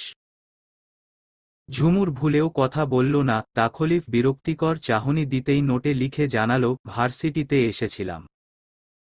সন্দেহী চোখে তাকালো তাখলিফ, ভার্সিটি তো এদিকে নয়। রিকশা পাচ্ছিলাম না, তাই খুঁজতে খুঁজতে এদিকে এসে গেছি। আচ্ছা, এখনই চলে যাচ্ছি। তাখলিফ লিখাটা পড়ল। ঝুমুরও চলে যাওয়ার প্রস্তুতি নিতেই পিছু ডাকল। ইতস্তত করে জিজ্ঞেস করল, খেয়েছিস কিছু? ঝুমুর মাথা নাড়াল। তাখলিফ ওকে লাঞ্চ করার অফার দিবে কিনা ভাবল। রোদে পুড়ে গেছে, লালা হয়ে আছে চেহারা। মেয়েটাকে ক্লান্ত দেখাচ্ছে। হয়তো কিছু খায়নি। পাগলের ভূত মাথায় চেপেছে বলে এই দুপুরে রাস্তায় রাস্তায় ঘুরছে। বোকাটা যে ওর জন্য এসেছে তা বেশ বুঝেছেও। নেহাতি মানবিকতার খাতিরে লাঞ্চের অফার করতেই ঝুমুর রাজি হয়ে গেল। রেস্তোরাঁয় ঢুকে খাবার অর্ডার দিয়ে বসে রইল দুজন। খাবার চলে এলো একটু পর। এমন সময় অনাকাঙ্ক্ষিত এক ঘটনা ঘটল। ওয়েটার সফট ড্রিঙ্কস নিয়ে আসার সময় হোঁচট খেল। ড্রিঙ্কস পরে তাখলিফের শার্ট ভিজে গেল। কিংকর্তব্যবিমূঢ় হয়ে গেল ও। ঝুমুর লাফিয়ে ওঠে ওয়েটারকে করা কথা শুনিয়ে দিল। ওয়েটার বেচারা বারবার ক্ষমা চাইতে লাগল। তাখলিফ ব্যাপারটা সামলে নিল। ঝুমুরকে রিকশায় তুলে দিতে গেলে নিজের ওড়না দিয়ে তাখলিফের চোখমুখটা মুছে দিল ঝুমুর। আকস্মিক এমন কাণ্ডে বাক্যহীন হয়ে পড়ল সে। তপ্ত দুপুরে ক্লান্ত রমণীর ওড়নায় থাকা সুবাসটা মনমস্তিষ্কে জেগে বসেছিল তাখলিফের। পরের সময়টা অফিসের কাজে তেমন একটা মন দিতে পারল না ও। বাড়ি ফিরে ও একটা কাগজে লিখল, সরি ঝুমুর। কিন্তু চিরকুটটা আর দেওয়া হলো না। তিথির কাছ থেকে জানতে পারল ঝুমুর বিকেলেই বোনের বাড়ি বেড়াতে গেছে। কয়েকদিন থাকবে। এই কটা দিন তাখলিফের কয়েক বর্ষের ন্যায় মনে হল। দিনগুলো কাটল উল্টপালট। কোনো কাজই ঠিকঠাক করতে পারল না, ঝুমুরও যেন ওকে বেমালুম ভুলে গেল। এই দিনে একটাও মেসেজ করল না ওকে। নিজের কাজগুলো তাখলিফের অভ্যাসে পরিণত করে হারিয়ে গেছে, চালাক হয়ে গেছে বোকাটা। চিরকুটটা কুটি কুটি করে আগুনে পুড়িয়ে ফেলল তাখলিফ। নিজের কাজে পড়ে নিজেরই রাগ হল। এসব কি করছে সে? এর মধ্যে আরেকটা অদ্ভুত ব্যাপার ঘটল। ঝিনুকের শ্বশুরবাড়ি থেকে বিয়ের প্রস্তাব এলো। ঝুমুরকে ছোট ছেলের বউ করে নিতে আগ্রহী ঝিনুকের শাশুড়ি। পাখি বেগমের খুব মনে ধরল এই প্রস্তাব। ছেলে ভালো, সরকারি চাকুরিজীবী। ঝুমুরকে নাকি ছেলের খুব পছন্দ হয়েছে। তবে তাদের বিশাল বড় পরিবার ও রক্ষণশীল মনোভাবের বলে শামসুল হক দ্বিধায় পড়ে গেলেন। বড় মেয়ে ঝিনুক এই সংসারে মানিয়ে নিতে বেজায় হিমশিম খাচ্ছে এমনিতেই। তার মধ্যে আবার ঝুমুর। ঝিনুকের মতো এত ধৈর্যশীল মনোভাবের নয় তার এই ছোট মেয়েটি। তাছাড়া ইয়াসিফ জানলে আবারও হুলস্থুল কাণ্ড ঘটাবে। এখনই বোনের বিয়ে দিতে চায় না সে। প্রস্তাব দেওয়ার ব্যাপারটা লুকিয়ে রাখতে গিয়েও কাজ হল না। জানাজানি হয়ে গেল। আর এতে সবচেয়ে বেশি রেগে গেল তাখলিফ, রাগল সে ঝুমুরের ওপরই। তবে ইগো বা অস্বস্তি যে কারণেই হোক না কেন ঝুমুরকে সরাসরি ফোন বা মেসেজ দিতে বাধ্ল ওর। মাঝরাতে সে ফোন করল ইয়াসিফকে। একমাত্র ওই দুজনের সাথে ঘটা কাহিনী একমাত্র জানতা। তবে এই প্রথমবার ইয়াসিফ ফোনটা রিসিভ করতে পারল না। রাগে নিষ্পিস করতে করতে সারারাত প্রায় নির্ঘুম কাটল তাখলিফের। সকাল সকাল ফোন এলো ইয়াসিফের। তাখলিফ রিসিভ করেই ধমক দিল, বেশি ব্যস্ত হয়ে গেছিস না? এত ফোন দিলাম তোর চোখে পড়ল না? ইয়াসিফ বুঝল বেজায় রেগে আছে তার এই মাথা। গরম ভাইটি। সে তাই শান্ত স্বরে হেসে বলল, আমার বোনের ফোনও তো তোমার চোখে পড়ে না? তাখলিফ ভ্রু কুঁচকাল। এরপর রুক্ষ স্বরে বলল, বোনের পক্ষ নেওয়া হচ্ছে। তোর বোন কই? কেন? তোমার ওকে কি প্রয়োজন? তাখলিফের মেজাজ বিগড়ে ছিল। প্রশ্ন শুনে আরো চটে গেল, পড়াশোনা গাঙে তুলে বেড়াতে গেছে। না, গাধাটার কি করার কথা ছিল? পড়াশোনা করে ভবিষ্যৎ গড়বে, কিন্তু কি করছে? মানুষের বাড়ি বেড়াতে যাচ্ছে আর সেখান থেকে প্রস্তাব আসছে। নে তোর বোনকে তুই বিয়ে দিয়ে দে। আমাকে বলিস ডিভোর্স লেটারটা পাঠিয়ে দেব। ইয়াসিফ আতকে ওঠে বলল, আরে এত রাগছ কেন? আজই বাড়ি ফিরতে বলবো ওকে। কোথাও তো যায় না বেড়াতে, তাই আর কি। আবার কোথা থেকে প্রস্তাব এলো? যায় না তো একেবারেই পাঠিয়ে দে। বেয়াইয়ের সাথে বিয়ে করিয়ে দে। সারা জীবন বড় বোনের ছত্র ছায়ায় থেকে যাবে। তুমি এত ভাবছ কেন? তুমি তো নিজেই চাও না আমার বোন তোমার আশেপাশে ঘেঁষুক। সামনে পেলে গলা টিপে মারব। বলে তাখলিফ ফোন কেটে দিল। রাগে গায়ে জ্বালা ধরে যাচ্ছে তার। সানোয়ার হক দরজায় এসে বারবার ডাকছেন। তাখলিফ বিরক্তি নিয়ে চেঁচিয়ে বলল, আমাকে ঘুমুতে দাও। অফিসে যাবি না? না। আচ্ছা, আমি যাচ্ছি। মেইন ডোরটা আটকে দে। যাও তুমি। সানোয়ার হক পুত্রের মনের অবস্থা ধরতে পারলেন না। তিনি নিজের কাজের উদ্দেশ্যে বেরিয়ে গেলেন। তাখলিফ মেইন ডোর লক করে ড্রয়িং রুমের সোফায় বসে নাস্তা করতে বসল। নোটিফিকেশনর শব্দে চোখ তুলে মেসেজ পড়ল, ডিভোর্স না দিয়ে মৃত্যু দিলে খুশি হব। বহুদিন পর ঝুমুরের মেসেজ পেয়ে তাখলিফ রাগে ফোনটা সোফায় ছুঁড়ে মারল, তোকে মৃত্যুই দেব। তাখলিফ মেইন ডোর লক করে ড্রয়িং রুমের সোফায় নাস্তা করতে বসল। নোটিফিকেশনর শব্দে চোখ তুলে মেসেজ পড়ল, ডিভোর্স না দিয়ে মৃত্যু দিলে খুশি হব। বহুদিন পর মেসেজ পেয়ে তাখলিফ রাগে ফোনটা সোফায় ছুঁড়ে মারল, তোকে মৃত্যুই দেব। অফিসে যাবে না ভেবেও জিএম স্যারের কল পেয়ে অগত্যা তাখলিফকে যেতেই হলো। এমনিতে অফিস কামাই করে না, তবে মাঝে মধ্যে মনমেজাজ খারাপ থাকলে যায় নাও। বাড়িতে সারাদিন পড়ে পড়ে ঘুমোয়। অফিসের কাজের চাপ সামলে সন্ধ্যায় বাড়ি ফেরার পথে কি মনে করে স্ট্রিট ফুড নিল। ও নিজে এসব খেতে পছন্দ করে না, কিন্তু বাড়ির অন্য সদস্যরা বেশ পছন্দ করে। দোতলা পেরুবার পথে একবার ঢু মারল তাখলিফ। এই ফ্ল্যাটে ওর তেমন যাওয়া আসা নেই, দাদির জন্যই আসা হয়। খাবারের প্যাকেটগুলো প্রমিলার কাছে দিয়ে ড্রয়িংরুমে সাজেদা বেগমের কাছে গিয়ে বসল ও। সাজেদা বেগমও নাতিকে কাছে পেয়ে গদগদ ভঙ্গিতে বেশ গল্প জুড়ে দিলেন। ঝুমুর নিজের ঘরে বসে বই পড়ছিল। তাখলিফের অস্তিত্ব টের পেয়ে পর্দার ফাঁক দিয়ে চুপি চুপি কান পেতে ওদের কথা শোনার চেষ্টা করল। ওর বিবাহ বিষয়ক কথাবার্তা চলছে। ঝুমুর কান খাড়া করে ফেলল সাথে সাথেই। পর্দার নিচ দিয়ে দুটো সাদা পা দেখতে তাখলিফ হাঁফ ছাড়ল। গাধাটা বাড়ি ফিরেছে, তবে লুকিয়ে লুকিয়ে কথা গিলছে। সাজেদা বেগম নাতিকে বললেন, সব তো শুনলা নাতি, সম্বন্ধটা খারাপ না। আমাগো ঝুমুরও আগে থেইকা অনেক বুঝদার, সংসারী হইছে। সব শুনে তাখলিফ বিজ্ঞের ন্যায় মাথা নেড়ে বলল, ভালোই তো। তোমাদের মনমতো হলে বিয়ে করিয়ে দাও। আমি কি বলবো? সাজেদা গদগদ ভঙ্গিতে বললেন, আচ্ছা সে কথা যাক। তোমার লাগি বউ দেখমুনি। আমারও তো ইচ্ছা করে নাতি বউয়ের মুখখানা দেখতে। কত আর একলা একলা থাকবা, জীবনে বউয়ের প্রয়োজন আছে। তাখলিফ চলে যাওয়ার জন্য উঠে দাঁড়িয়েছিল।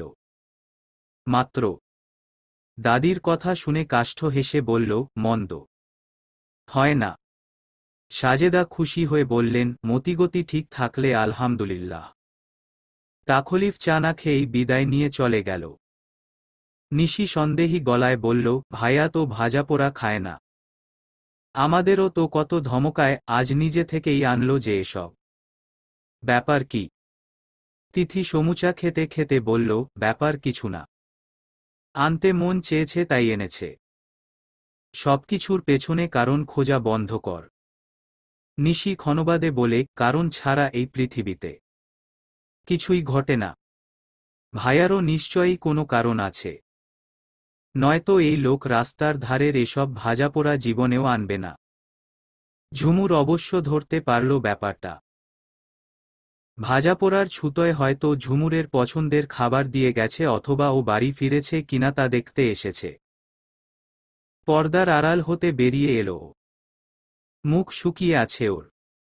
সাজেদা বেগম নিজের কাছে বসিয়ে আবারও গল্প জুড়ে দিলেন। কিন্তু বিবাহ বিষয়ক এত আলোচনা ঝুমুরের পছন্দ হচ্ছে না।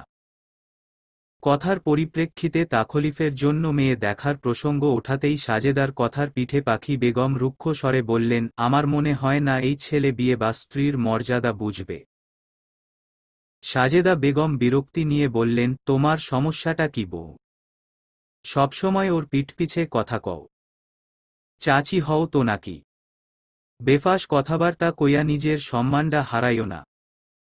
পাখি বেগম মুখ কালো করে ফেললেন। সরল সোজা এই মহিলাটি সব দিক দিয়ে ভালো হলেও নাতির বিপক্ষে সবসময় লেগে থাকে বলে সাজেদা বেগম প্রচণ্ড বিরক্ত মেজ বউয়ের ওপর। ঝুমুর নিজেও মায়ের কথা শুনে হতাশ হয়েছে। তবে রাগ করে বললেও পাখি বেগমের কথা ঠিক। তাখলিফ বিয়ের মর্যাদা বা স্ত্রীর মর্যাদা ইচ্ছে করেই বুঝতে চায় না। ভাবনায় মত্ত ঝুমুর।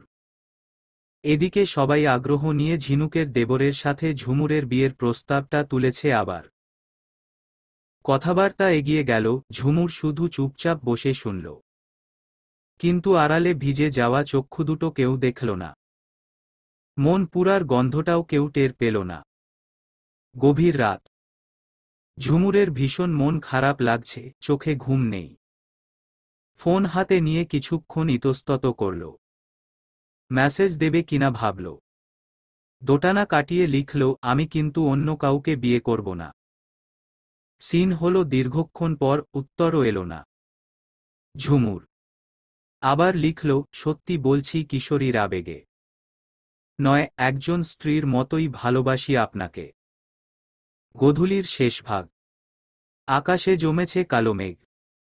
সাদা বকের দল ডানা মেলে ওড়ে বহুদূর পথ পাড়ি দিচ্ছে। দৃশ্যটি সুন্দর, একেবারে মন ভালো হয়ে যাওয়ার মতো। কিন্তু ঝুমুরের মন ভালো নেই। ইচ্ছে করেই সে পাষাণ লোকটাকে মেসেজ দিচ্ছে না দুদিন ধরে। খোঁজও নিচ্ছে না। একতরফা ভালোবাসা কতটা কষ্টদায়ক তা হারে হারে টের পাচ্ছে সে। কয়েকটা বছর আগেও দিনগুলো এমন ছিল না। সদ্য কৈশোরে পা দেওয়া ঝুমুর চঞ্চল হলেও বোকা ছিল খুব। খেলাধুলা করাটাই ছিল ওর প্রধান লক্ষ্য, তেমনি পড়াশোনায় ছিল গোল্লা। টেনে টুনে পাশ করাটাই ছিল ওর কাছে স্বস্তির বিষয়। প্রেম ভালোবাসা, বিয়ে নামক সম্পর্কের মানে পুরোপুরি বোঝার আগেই একটি দুর্ঘটনায় বাধা পড়ে যায় সে তাখলিফের সাথে। ছোট থেকে ভাই বলে মেনে আসা মানুষটাকে হুট করে স্বামী হিসেবে মেনে নেওয়ার ব্যাপারটা প্রচণ্ড কষ্টদায়ক ছিল। কিন্তু বয়স বাড়ার সাথে সাথে যখন সবকিছু বোঝার ন্যায় সক্ষম হল, তখন থেকেই ঝুমুরের মনটা স্থির হয়ে গেল এক পুরুষে। প্রেমিক পুরুষ বা স্বামী। চোখ বন্ধ করলে এই তাখলিফের চেহারাটাই ভেসে উঠত ওর মনমস্তিষ্কে। এরপর কলেজে ভর্তি হওয়ার পর একদিন নিজের অনুভূতি, মনের কথা চাপা না রাখতে পেরে চিরকাল ভাই বলে জেনে আসা লোকটার কাছে গিয়ে কাঁপতে কাঁপতে প্রেম নিবেদন করেছিল ঝুমুর। সেদিন অবশ্য এক চড়ে ওর ফর্সা গাল লাল করে দিয়েছিল তাখলিফ। রাতে জ্বর এসেছিল ঝুমুরের, প্রেমের জ্বর। চর খেয়ে অবশ্য ওর ভয়টা সেবার কেটে গিয়েছিল। এরপর যতবার তীব্র অধিকারবোধ নিয়ে তাখলিফকে নিজের অনুভূতি জানাত, তাখলিফ বিস্মিত হলেও আর কখনো হাত তুলতে পারেনি ওর গায়ে। পাগল বলে দূরছাই করত ঝুমুরকে। জানালার পাশে বসে এসব ভাবতে ভাবতে হেসে ফেলল ঝুমুর। আনমনে বলে উঠল, জ্বর হলে রাত ৩টায় ফার্মেসিওয়ালাকে মেরে ঔষধ এনে দেওয়ার দিনটা ভুলিনি এখনো।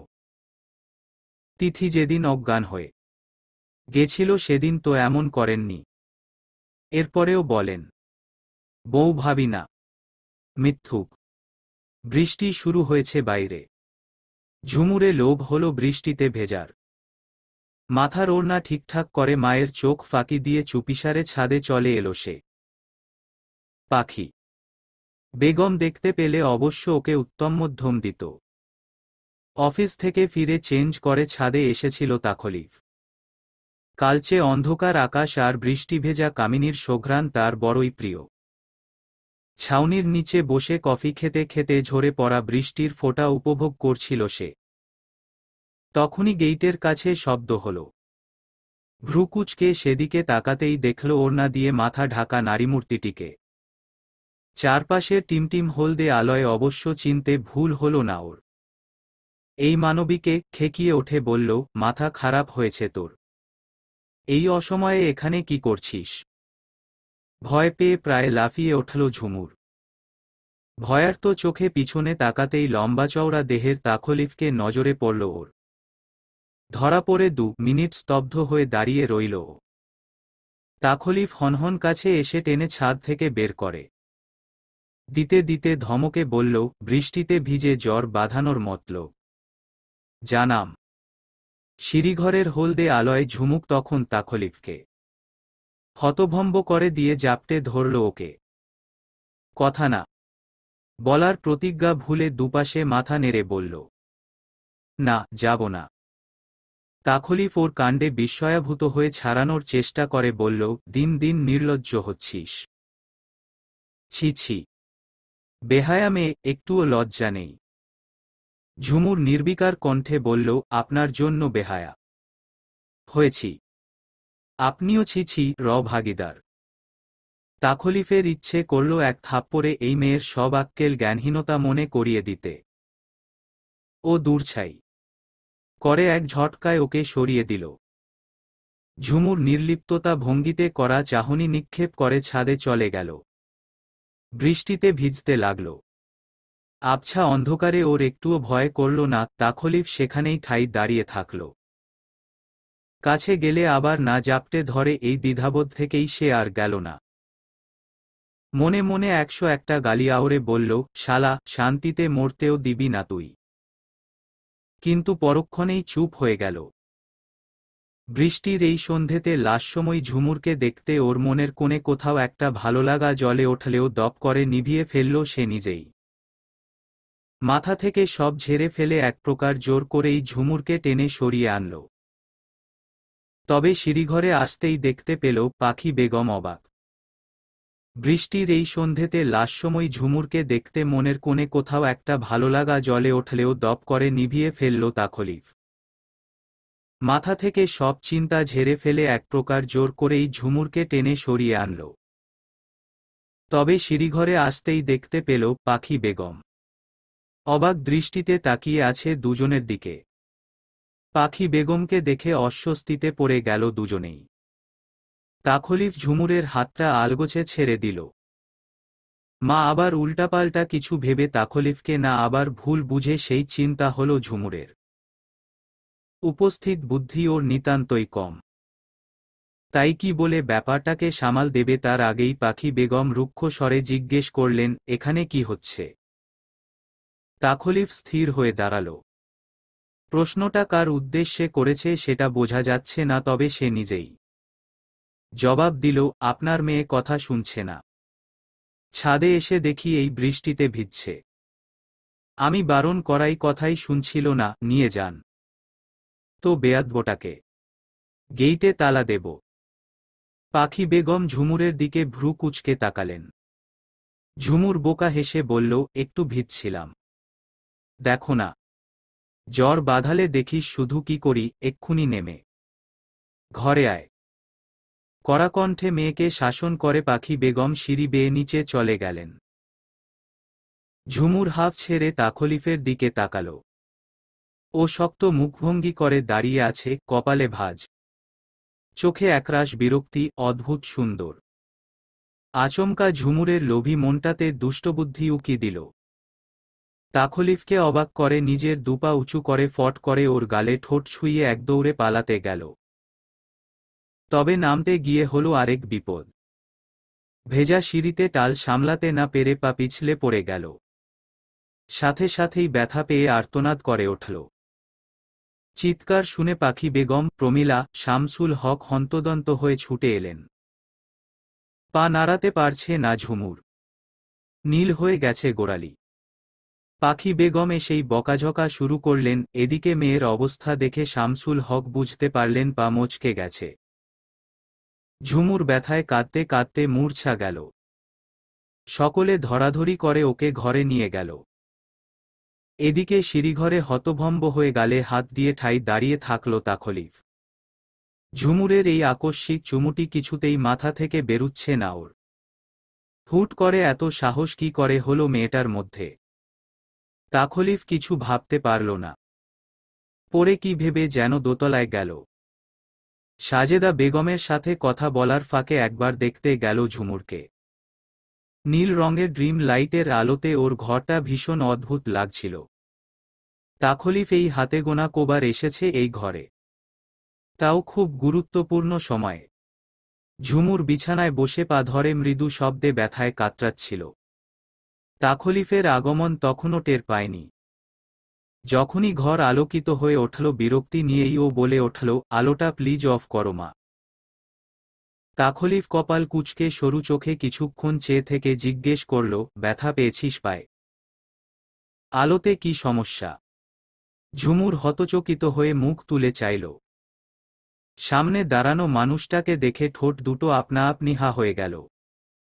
থতমত খেয়ে পাজামা টেনে পা ঢেকে বলল, আপনি এখানে? থু, দেখতে এলাম নির্লজ্জ কাজটা করে কিভাবে। বসে আছিস? ঝুমুর ব্যথা ভুলে অভিমানী গলায় বলল, আমি যে পা মোচকে ফেললাম আপনি দেখেননি? দেখেছি। আর যদি কখনো এসব বেয়াদবি করিস আমি কিন্তু কঠোর হতে বাধ্য হব। কিছু বলি না তার মানে এই না তুই আমার ওপর দিয়ে যাবি। ঝুমুর সব শুনল। এরপর অবাক হয়ে বলল, আমি ঠিক আছি কিনা সেটা জানতে ইচ্ছে করেনি একবারও। আমি তো আর সিনেমার হিরো না। তাছাড়া দেখতেই পাচ্ছি দিব্যি তুই ঠিক আছিস। ভালোমন্দ জিজ্ঞেস করতে হিরো হতে হয় না। তাখলিফ প্রত্যুত্তর দিল না। কয়েক সেকেন্ড এভাবে চুপচাপ দাঁড়িয়ে থেকেই যেভাবে হুট করে এসেছিল সেভাবেই বেরিয়ে গেল। ঝুমুর সেদিকে তাকিয়ে দীর্ঘশ্বাস ফেলল। পাখি বেগম রাতের খাবারটা ঘরে নিয়ে এলেন ঝুমুরের জন্য। এসেই বিমর্ষ গলায় ওকে জিজ্ঞেস করলেন, কি বলতাছিল ওয়? আগে তো দেখি নাই তোর ঘরে আসতে। ঝুমুর বিরক্ত হল মায়ের কথায়। বলল, আসতে পারে না নাকি? তুমি যে কি বলো? পা মোচকে কতটুকু ব্যথা পেয়েছিলাম আর এখন ঠিক আছি কিনা তা জানতেই এসেছিল। পাখি বেগম মেয়ের কাছে বসলেন। ভাত মেখে মেয়ের মুখে তুলে দিতে দিতে বললেন, এর থেকে দূরেই থাকিস। মতিগতি একটুও ভালো না। কাক যেমন কখনো ময়ূর হয় না, খারাপও কখনো ভালো হয় না। আমি তো চিন্তা করি সেই কপালপুরীর জন্য যে ওর বউ হইব। আমার পোলা ভাগ্যিস ওমন না, নিজে দেইখা ওরে আমি বিয়ে দিমু। পাখি বেগম ইয়াসিফকে নিয়ে গর্ব করলেন। ঝুমুরের খাওয়ার ইচ্ছেটাই মাটি হয়ে গেল। তাখলিফকে নিয়ে আজেবাজে কিছু শুনতে চায় নাও। মায়ের এমন কাণ্ড ওর মোটেও পছন্দ হল না, বিমর্ষ গলায় বলল, খারাপও ভালো হয় মা, তুমি ভুল জানো। আর ভাইয়া তো খারাপও নয়। পাখি বেগম তাচ্ছিল্য করে বললেন, তুই আর কতটুকু চিনিস ওরে? তাছাড়া তুই কেন, তোর পুরা গোষ্ঠীও এই ছেলের আসল রূপ জানে না। তুই কি ভাবছিস আমি হুদাই ওরে পছন্দ করি না? তা নয় রে। ঝুমুর এবার ধৈর্য হারাল। ব্যাকুল কণ্ঠে জানতে চাইল, তাহলে কি মা? কি এমন অপরাধী উনি? পাখি বেগম সাথে সাথেই মুখে কুলু পাটলেন। ঝুমুর অনেক জোরাজুরি করেও মায়ের মুখ থেকে আর একটি কথাও বের করতে পারল না, তবে মেয়েকে এমন উতলা হতে দেখে তিনি খানিকটা অবাকই হলেন বটে। শুক্রবার, ছুটির দিন, অলস বিকেলটা কফি হাতে বারান্দায় বসে কাটাচ্ছিল তাখলিফ। হুট করে ওর ফোন বেজে উঠল। ধরবে না করেও রিসিভ করল। ইয়াসিফের গলা শোনা গেল ওপাশ থেকে, কেমন আছো ভাইয়া? তাখলিফ নিজের কথা বাদ দিয়ে উপরন্তু প্রশ্ন করল, তোর কি খবর? গলা এমন শোনাচ্ছে কেন? ইয়াসিফের গলা সত্যিই আজ অন্যরকম। পার্থক্য করতে অসুবিধা হয়নি তাখলিফের। কিছু নিয়ে চিন্তায় আছে তা বোঝা যাচ্ছে। ইয়াসিফ প্রথমে বলতে না চাইলেও পরে তাখলিফের ধমকের কাছে টিকতে পারল না। বিষণ্ণ গলায় বলল, একটা দোটানায় পড়ে গেছি। তুষির বিয়ে ভাইয়া। তাখলিফের কপালে ভাঁজ পড়ল। তুসিকে সে চিনতে পারল না। কে এই মেয়ে যার জন্য ইয়াসিফ এত চিন্তিত? প্রশ্নবাণে জর্জরিত করল সে ইয়াসিফকে। কে তুষি? তোর সাথে কিসের সম্পর্ক? প্রেম করিস নাকি? ইয়াসিফ নির্লিপ্ততা কণ্ঠে বলল, তুসিকে আমি ভালোবাসি ভাইয়া। কিন্তু পরিবার থেকে জোর করে। ওর বিয়ে দিতে চাচ্ছে। কি করব বুঝতে পারছি না। পরশু ওর আকদ। এতক্ষণে বিষয়টা পরিষ্কার হলো তাখলিফের কাছে। একটুক্ষণ সময় নিয়ে ভাবল। এরপর বলল, কি করতে চাস তুই? আমি জানি না কি করা উচিত, কিন্তু ওকে ছাড়া আমি বাঁচব না। তাখলিফ এই বিরূপ পরিস্থিতিতেও হেসে ফেলল, বয়স হয়েছে তোর। বল যে বিয়ে করতে চাস। একটা মেয়ের জন্য মরে যাবি, এসব সিনেমাটিক কথাবার্তা তোর মুখে মানায় না। ইয়াসিফ প্রতি উত্তরে বলল, তোমার কাছে ও শুধুই একটা মেয়ে, কিন্তু আমার কাছে ও আমার স্বপ্নের চেয়েও বড় কিছু। তুমি যদি সত্যি কাউকে ভালোবাসো তাহলে বুঝতে পারবে, একদিন ঠিকই বুঝতে পারবে ভালোবাসার মানুষহীন বেঁচে থাকা কতটা যন্ত্রণার। তোরটা তো এখনো মরেনি, দিব্যি বেঁচে আছে। তবুও আমার দম বন্ধ লাগছে। তাখলিফ গম্ভীর কণ্ঠে বলল, বিয়ে করে ফেল। ইয়াসিফ বিষণ্ণ গলায় বলল, বেকার ছেলের প্রস্তাব ওর বাবা ফিরিয়ে দিয়েছে। তোর প্রেমিকা কি চায়? ও পালাতে চায়। কিন্তু তাখলিফ রুক্ষ স্বরে বলল। কিন্তু এখানে কিন্তু আসছে কোথা থেকে? মেয়ে যখন রাজি তো সব ঠিক, বিয়ে করে ফেল। ইয়াসিফ দীর্ঘশ্বাস ফেলল। মা মানবে না ভাইয়া। তাখলিফ বিরক্তির সুরে বলল, প্রেম করার সময় মায়ের অনুমতি তো নিসনি। বিয়ের সময় মনে পড়ল মায়ের কথা। সেদিন তো বলছিলি মায়ের খোকনের সঙ্গে বোনের বিয়ে দিবি না, এখন নিজে খোকন হয়ে যাচ্ছিস। শালা দুমুখো। ইয়াসিফ এ পর্যায়ে হেসে ফেলল, আমি কিন্তু সত্যি তোমার শালা হই। তাখলিফ ভ্রু কুঁচকাল। তাই নাকি? কিন্তু তুই তো ঝুমুরের বড়। তাতে কিছু আসে যায় না। তাখলিফ অধৈর্য হয়ে বলল, এসব প্যাচাল বাদ দে। বউ নিয়েই বাড়ি ফিরবি নাকি বউ ছাড়া? ইয়াসিফ একটু চিন্তা করে বলল, বউ নিয়েই ফিরি, সেটাই তো ভালো। তাখলিফ তপ্ত নিঃশ্বাস ফেলে বলল, তোর জীবন তুই বোঝ। ইয়াসিফ নম্র স্বরে বলল, এতটুকু মেন্টাল সাপোর্ট আশা করেছিলাম তোমার থেকে। থ্যাঙ্কস ভাইয়া। মানে, ঝুমু তোমার সাথে শেয়ার করতে বলেছিল ব্যাপারটা। ভাইবোন মিলে শলা পরামর্শ করছিস। তোর বোনের আস্পর্ধা অনেক বেড়েছে। ফোন রাখো। ফোন রেখে গাঢ় নিঃশ্বাস ফেলল সে। কফিটা ঠান্ডা হয়ে গেছে। মাথা যন্ত্রণা হচ্ছে। তাখলিফ চেয়ারে গা এলিয়ে বসে থাকল কতক্ষণ। দরজায় বেল বেজে উঠল। বাবা ফিরেছে ভেবে দরজা খুলতেই দেখল ওড়নার একপাশ মুঠো করে সোজা হয়ে দাঁড়িয়ে আছে ঝুমুর। ইয়াসিফের ব্যাপারটা উপেক্ষা করল তাখলিফ। এরপর ঝুমুরের মোচকানক পা ঠিক হয়েছে কিনা সেটা লক্ষ্য করে জিজ্ঞেস করল, কি চাই এখানে? ঝুমুর ওকে সরিয়ে ভেতরে ঢুকে বলল, একটা হাঁড়ি নিয়ে আসুন তো। তাখলিফ কথা না বাড়িয়ে রান্নাঘর থেকে একটা হাঁড়ি এনে দিল। ঝুমুর নিজের ওড়নায় করে আনা ফলগুলো রাখতে রাখতে সহাস্যে বলল, আমার গাছের প্রথম ফল। আপনার জন্য এনেছি। তাখলিফ দেখল অপরিপক্ক কিছু কমলা আর স্ট্রবেরি ওড়নায় করে লুকিয়ে নিয়ে এসেছে ঝুমুর। চোখে মুখে ক্লান্তি, তবুও ঠোঁটের কোণে হাসি। ফলগুলো নিজেই ধুয়ে নিয়ে কাটতে বসল। তাখলিফ চেয়ে চেয়ে দেখল কতক্ষণ। ডাইনিংয়ের চেয়ারে বসে জিজ্ঞেস করল, সব তো? মনে হচ্ছে আমার জন্যই নিয়ে এসেছিস, বাকিদের জন্য কি রেখেছিস?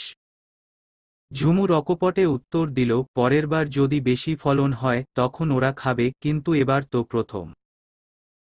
তাই আপনার জন্য নিয়ে এলাম। তাখলিফ তীক্ষ্ণ স্বরে বলল, এগুলো একটু বাড়াবাড়ি না ঝুমুর? তুই যা করছিস তাতে মনে হচ্ছে আমাদের মধ্যে সব স্বাভাবিক। ঝুমুর বিনিময়ে কঠোর গলায় বলল, না বাড়াবাড়ি না। আপনার কাছে মনে হতেই পারে। কিন্তু আমি তো ভিন্ন মানুষ, আমার কাজে চিন্তাভাবনায় প্রশ্ন তোলার অধিকার কারো নেই। ধ্রুব সত্য এটাই যে আমি আপনাকে ভালোবাসি, আপনি আমার বর।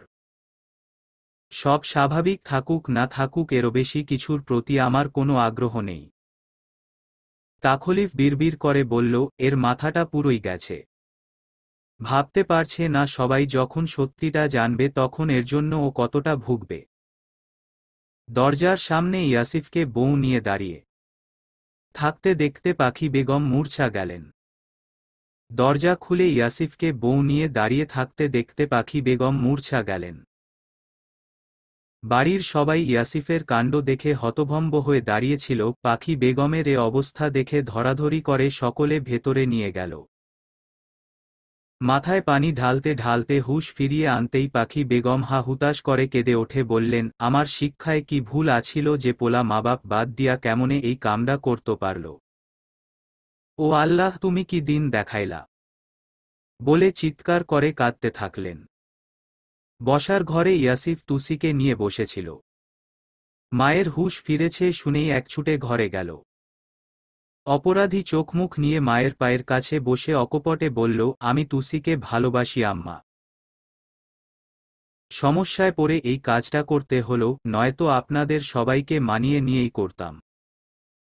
পাখি বেগম চিৎকার করে কেঁদে বললেন, আমি কখনো মানব না এই মায়ারে। আমার চাঁদের মতো সুন্দর পোলা ওই কালা মায়া নিয়া ঘর করব আমি তা চাই না। ইয়াসিফের কথাটা শুনে খারাপ লাগলো ভীষণ। তবুও মা রেগে আছে ভেবে সে এ প্রসঙ্গে কথা এড়িয়ে বলল, ও খুব ভালো মেয়ে আম্মা, আপনার সব খেয়াল রাখবে। পাখি বেগম খাকিয়ে ওঠলেন, ভার্সিটিতে পড়া প্রেম করা ঢ্যাং ঢ্যাং মায়া ভালো, আর আমি খারাপ মা, তাই না? মায়ের চাওয়ার দাম দিলি না একটুও, এই তোরে নিয়া আমি গর্ব করতাম। পাখি বেগম মুখ ফিরিয়ে নিলেন। ইয়াসিফ অপরাধী গলায় বলল, আমি নিরুপায় ছিলাম। আজ এই বিয়েটা না করলে ওর বাবা অন্য জায়গায় বিয়ে দিয়ে দিত। আমি ওকে ছাড়া আর কাউকে ভাবতেই পারি না, তাই বাধ্য হয়ে পালিয়ে বিয়ে করেছি। এবার শামসুল হক রেগে গেলেন, মহান কাজ করছো তুমি, সেইটা আবার বড় গলা কইরা বলতাছ? সাহস তো কম না। এই বংশে কেউ কোনোদিন হারাম সম্পর্ক কইরা জীবনে বিয়া করে নাই, আর তুমি সেইটা কইরা দিলা। টাকা পয়সা খরচা করে পড়াশোনা করতে পাঠাইছিলাম, এইসব প্রেম বিয়া না। এখনো একটা চাকরি জোগাড় করতে পারো নাই, তার আগেই বউ জুটাই ফেলছ। মা বাপের চিন্তা নাই, যাও চোখের সামনে থেইকা দূর হও। বাবার কথা শুনে ইয়াসিফের মন ভেঙ্গে গেল। কেউ কেন বুঝতে পারছে না ওকে? সে তো বাধ্য হয়েছে এই অসময়ে বিয়েটা করতে, নয়তো বেকার অবস্থায় পালিয়ে বিয়ে করার ভাবনা ও কোনোদিন ভাবেনি। বাবা সবসময় চেয়েছে সে বড় চাকুরি করুক, নিজের পায়ে দাঁড়াক, যাতে ছেলেকে নিয়ে সবার কাছে গর্ব করতে পারে। আর মা তো সবসময় নিজের পছন্দমতো সুন্দর চামড়ার কোনো মেয়েকে পুত্রবধূ করতে চেয়েছে। কেউ তো ওর মনের খবর রাখনি। ওরও যে ছোট্ট চাওয়া পাওয়া থাকতে পারে তা জানতে চায়নি। শ্যামলা রঙের মায়াবী মুখের অধিকারী এই তুষিকেই তো ও চেয়েছে সেই ফার্স্ট ইয়ার থেকে। যার দিকে তাকালেই এক বুক শান্তি অনুভব করে, তাকে অন্য কেউ বিয়ে করে নিয়ে যাবে ভাবতেই কষ্ট হয় ইয়াসিফের। যে মেয়েটাকে এত আশা ভরসা দিয়ে এ বাড়িতে নিয়ে এসেছে, তাকে কি করে মুখ দেখাবে সে?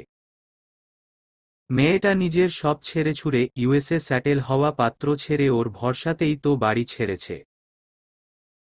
ইয়াসিফ তবুও মায়ের হাত দুটো মুঠোয় নিয়ে বলল, আপনার ছেলে পছন্দ করে বউ এনেছে, তাকে একবার অন্তত পরখ করেই দেখুন না আম্মা। মেয়েটা আমার ভরসাতেই তো এসেছে, ও এসব দেখলে কষ্ট পাবে।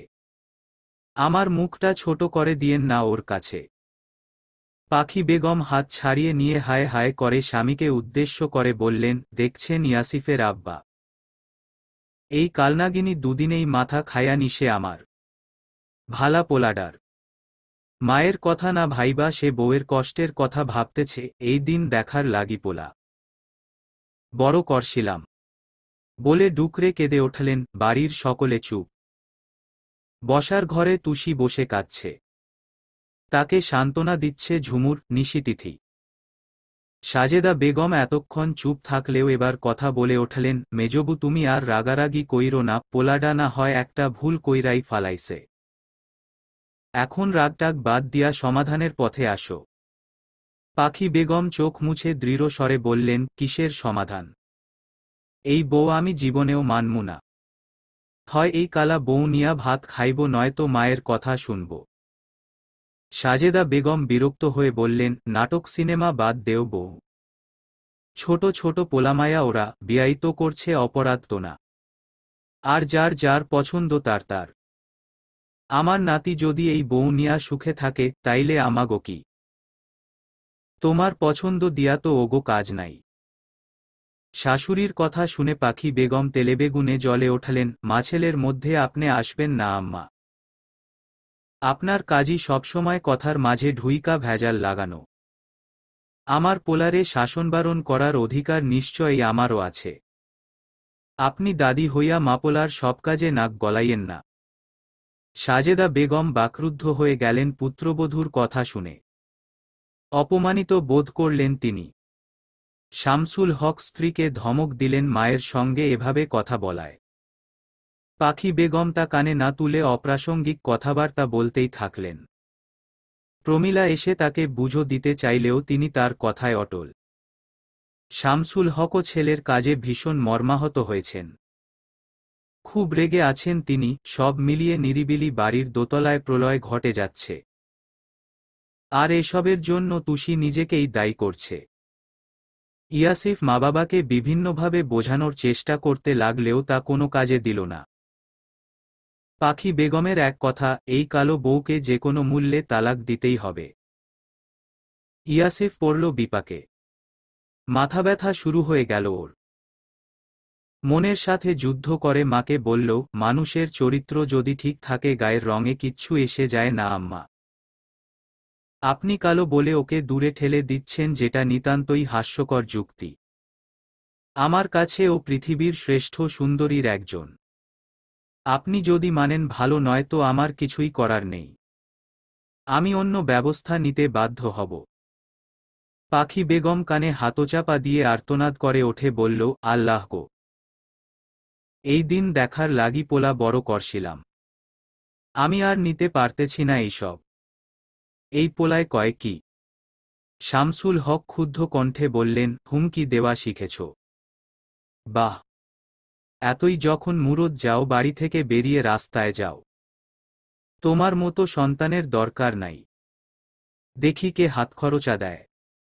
ইয়াসিফ হতভম্ব হয়ে ক্ষণকাল পরে বলল, জি চলে যাচ্ছি। শামসুল হক আরও রাগলেন। কি ভাবছিলা তুমি মনমতো বিয়ে কইরা আনবা আর আমি তোমার মতো বেকার ছেলের এই ধৃষ্টতা মেনে নিব? মুরদ নেই 2 টাকার আবার বাড়ি ছেড়ে যাওয়ার হুমকি দেও? বেয়াদব কোথাকার! ইয়াসিফ গম্ভীর কণ্ঠে বলল, আব্বা আপনি কিন্তু অপমান করছেন আমায়।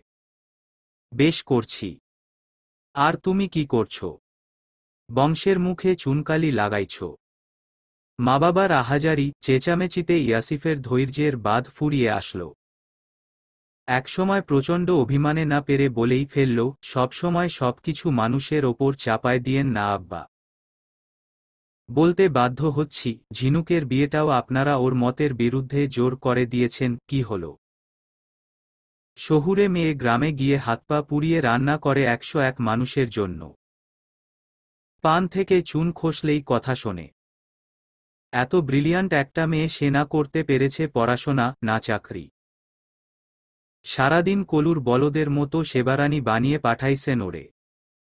কোনোদিন জানতে চেয়েছেন ও আদৌ ভালো আছে কিনা? না, চাননি। এরপর আবার ঝুমুরের পিছনে লাগছেন। ওই একই পরিবারে বিয়ে দিতে কত চেষ্টা আপনাদের। তলে তলে আপনি আর আম্মা যে কথাবার্তা এগিয়ে নিয়েছেন তাও আমি জানি। এখন আমাকেও কলের পুতুল বানাতে চান। পারবো না আপনাদের পুতুল হতে। নিজের সন্তানদের জীবন আপনাদের কাছে জীবন না, যখন জন্মের পর মেরে ফেললেন না কেন? এত অশান্তি দিচ্ছেন আমাদের ভাইবোনগুলোকে আপনারা দুইজন যে কোনো সময় মনে হয় পাপের শাস্তি পাচ্ছি। পাখি বেগম চুপ মেরে গেলেন। শামসুল হক পুত্রের গালে ঠাস করে থাপ্পড় মেরে দিলেন। সকলেই আকস্মিক ঘটনায় হতভম্ব হয়ে গেল। বললেন, বেরিয়ে যা কুলাঙ্গার! ভাবছিলাম মানুষ হবি, কিন্তু হইছ শাস্ত অমানুষ। ইয়াসিফের রাগও আকাশচুম্বী হল। ও সোজা ঘর থেকে বেরিয়ে তুসিকে নিয়ে চলে যাবার সিদ্ধান্ত নিল। এখানে আর একটাক্ষণও থাকবে না সে।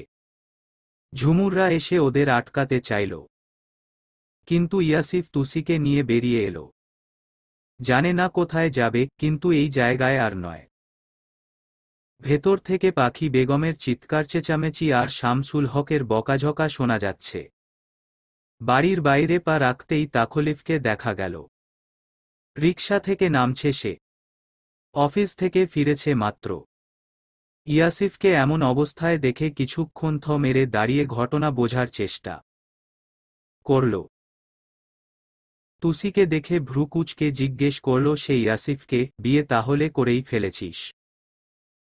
বড় ভাইকে পাশ কাটিয়ে চলে যাওয়ার মতো বেয়াদবি করা ইয়াসিফের পক্ষে সম্ভব নয়। তাই বাধ্য হয়ে সে দাঁড়াল। দুপাশে মাথা নাড়িয়ে বলল, ফেললাম। বাড়িতে মানছে না। ইয়াসিফ বলল, না, মা বাবা ঝামেলা করছে। কি বলে? কি চাইছে ওরা? বাড়ি থেকে বের করে দিয়েছে নাকি? ইয়াসিফের গলা করুণ শোনাল। মা চায় তুসিকে যাতে আমি ছেড়ে দিই, কিন্তু এটা তো সম্ভব না। আব্বা বলেছে তার বাড়ি থেকে বেরিয়ে যেতে। আপাতত এটাই সম্ভব আমার কাছে, তাই যাচ্ছি। তাখলিফ দীর্ঘশ্বাস ফেলে বলল, তো এখন কোথায় যাবি? ইয়াসিফের পকেটে সব মিলিয়ে 1200 টাকা পড়ে আছে। এই সামান্য টাকায় কি করবে বুঝতে পারছে না। ধীর গলায় বলল, জানি না, দেখি আজ রাতটা হোটেলে কাটানো যায় কিনা। তাখলিফ ওর পিঠে চাপড় মেরে নির্লিপ্ততা কণ্ঠে বলল, চল। ইয়াসিফ ভ্রু কুঁচকাল, কই? ওপরে। ইয়াসিফ অবাক হয়ে বলল, ওপরে মানে? তাখলিফ ধমক দিল, আমাদের ফ্ল্যাটে। বাপ যখন ঘাড়ধাক্কা মেরে তার বাড়ি থেকে যখন বেরিয়ে যেতে বলেছে তখন না হয় চাচার বাড়িতেই থাক। তাছাড়া তুই তো এখন বেকার, বউ নিয়ে তো এই রাতে রাস্তায় ঘুরতে পারিস না। বড় ভাই হই তোর, দায়িত্ব আছে না? ইয়াসিফের ঠোঁটের কোণে মৃদু হাসির রেখা ফুটে উঠল। মাথা থেকে একটা চিন্তা দূর হল। স্বস্তির নিঃশ্বাস ফেলে বলল, চিন্তামুক্ত করলে ভাইয়া। ঝুমুর দোতলার সিঁড়িঘরেই দাঁড়িয়েছিল।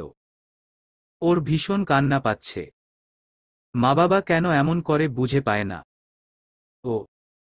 দুজন মানুষ একে অপরকে ভালোবেসে যদি সুখী হতে চায় তাহলে সমস্যাটা কোথায়? নতুন বউকে নিয়ে ভাইটা রাগ করে চলে গেছে, বিষয়টা হজম হচ্ছে না আপাতত। মেয়েটা কত স্বপ্ন নিয়ে এখানে এসেছিল, সব ধূলিসাৎ হয়ে গেল। গায়ের রংটা চাপা হলেও তুষি খুবই নিরীহ প্রকৃতির মেয়ে, সেই সাথে ভালো ছাত্রীও। ইয়াসিফ আর তুষি দুজনেই সমবয়সী। 4 বছরের প্রেম তাদের। কত শত সুন্দরী ইয়াসিফের পাশে ঘুরঘুর করেছে, তার ইয়ত্তা নেই, তবুও ছেলেটা এই চাপা গায়ের রঙের মেয়েটার মাঝেই খুঁজে নিয়েছিল অদ্ভুত মুগ্ধতা। প্রথম থেকেই ওদের ব্যাপারে সব জানত ঝুমুর। ফোনেও তুষির সাথে কথা বলেছে বহুবার। এত ভালো একটা মেয়েকে মা এভাবে অপমান করেছে ভাবতেই খারাপ লাগল ওর। ভাবনার মাঝেই দেখল সিঁড়ি দিয়ে তাখলিফ উঠছে। পেছনে ইয়াসিফ আর তুষি। দুজনকে ফিরতে দেখে আনন্দে মনটা ডগমগ হয়ে উঠল ঝুমুরের। অবশ্য পরমুহূর্তেই তা বিলীন হয়ে গেল। দেখল দোতলায় না এসে ওরা 3 তলায় যাচ্ছে। ইয়াসিফ পেছনে ফিরে বোনকে বলল, বাবার বাড়ি জায়গা হয়নি, তাই চাচার বাড়ি যাচ্ছি। বলে দিস সবাইকে। চাচা ফিরে নিশ্চয়ই আমার বউকে মেনে নিবে। ঝুমুর হেসে ফেলল ভাইয়ের রসিকতায়।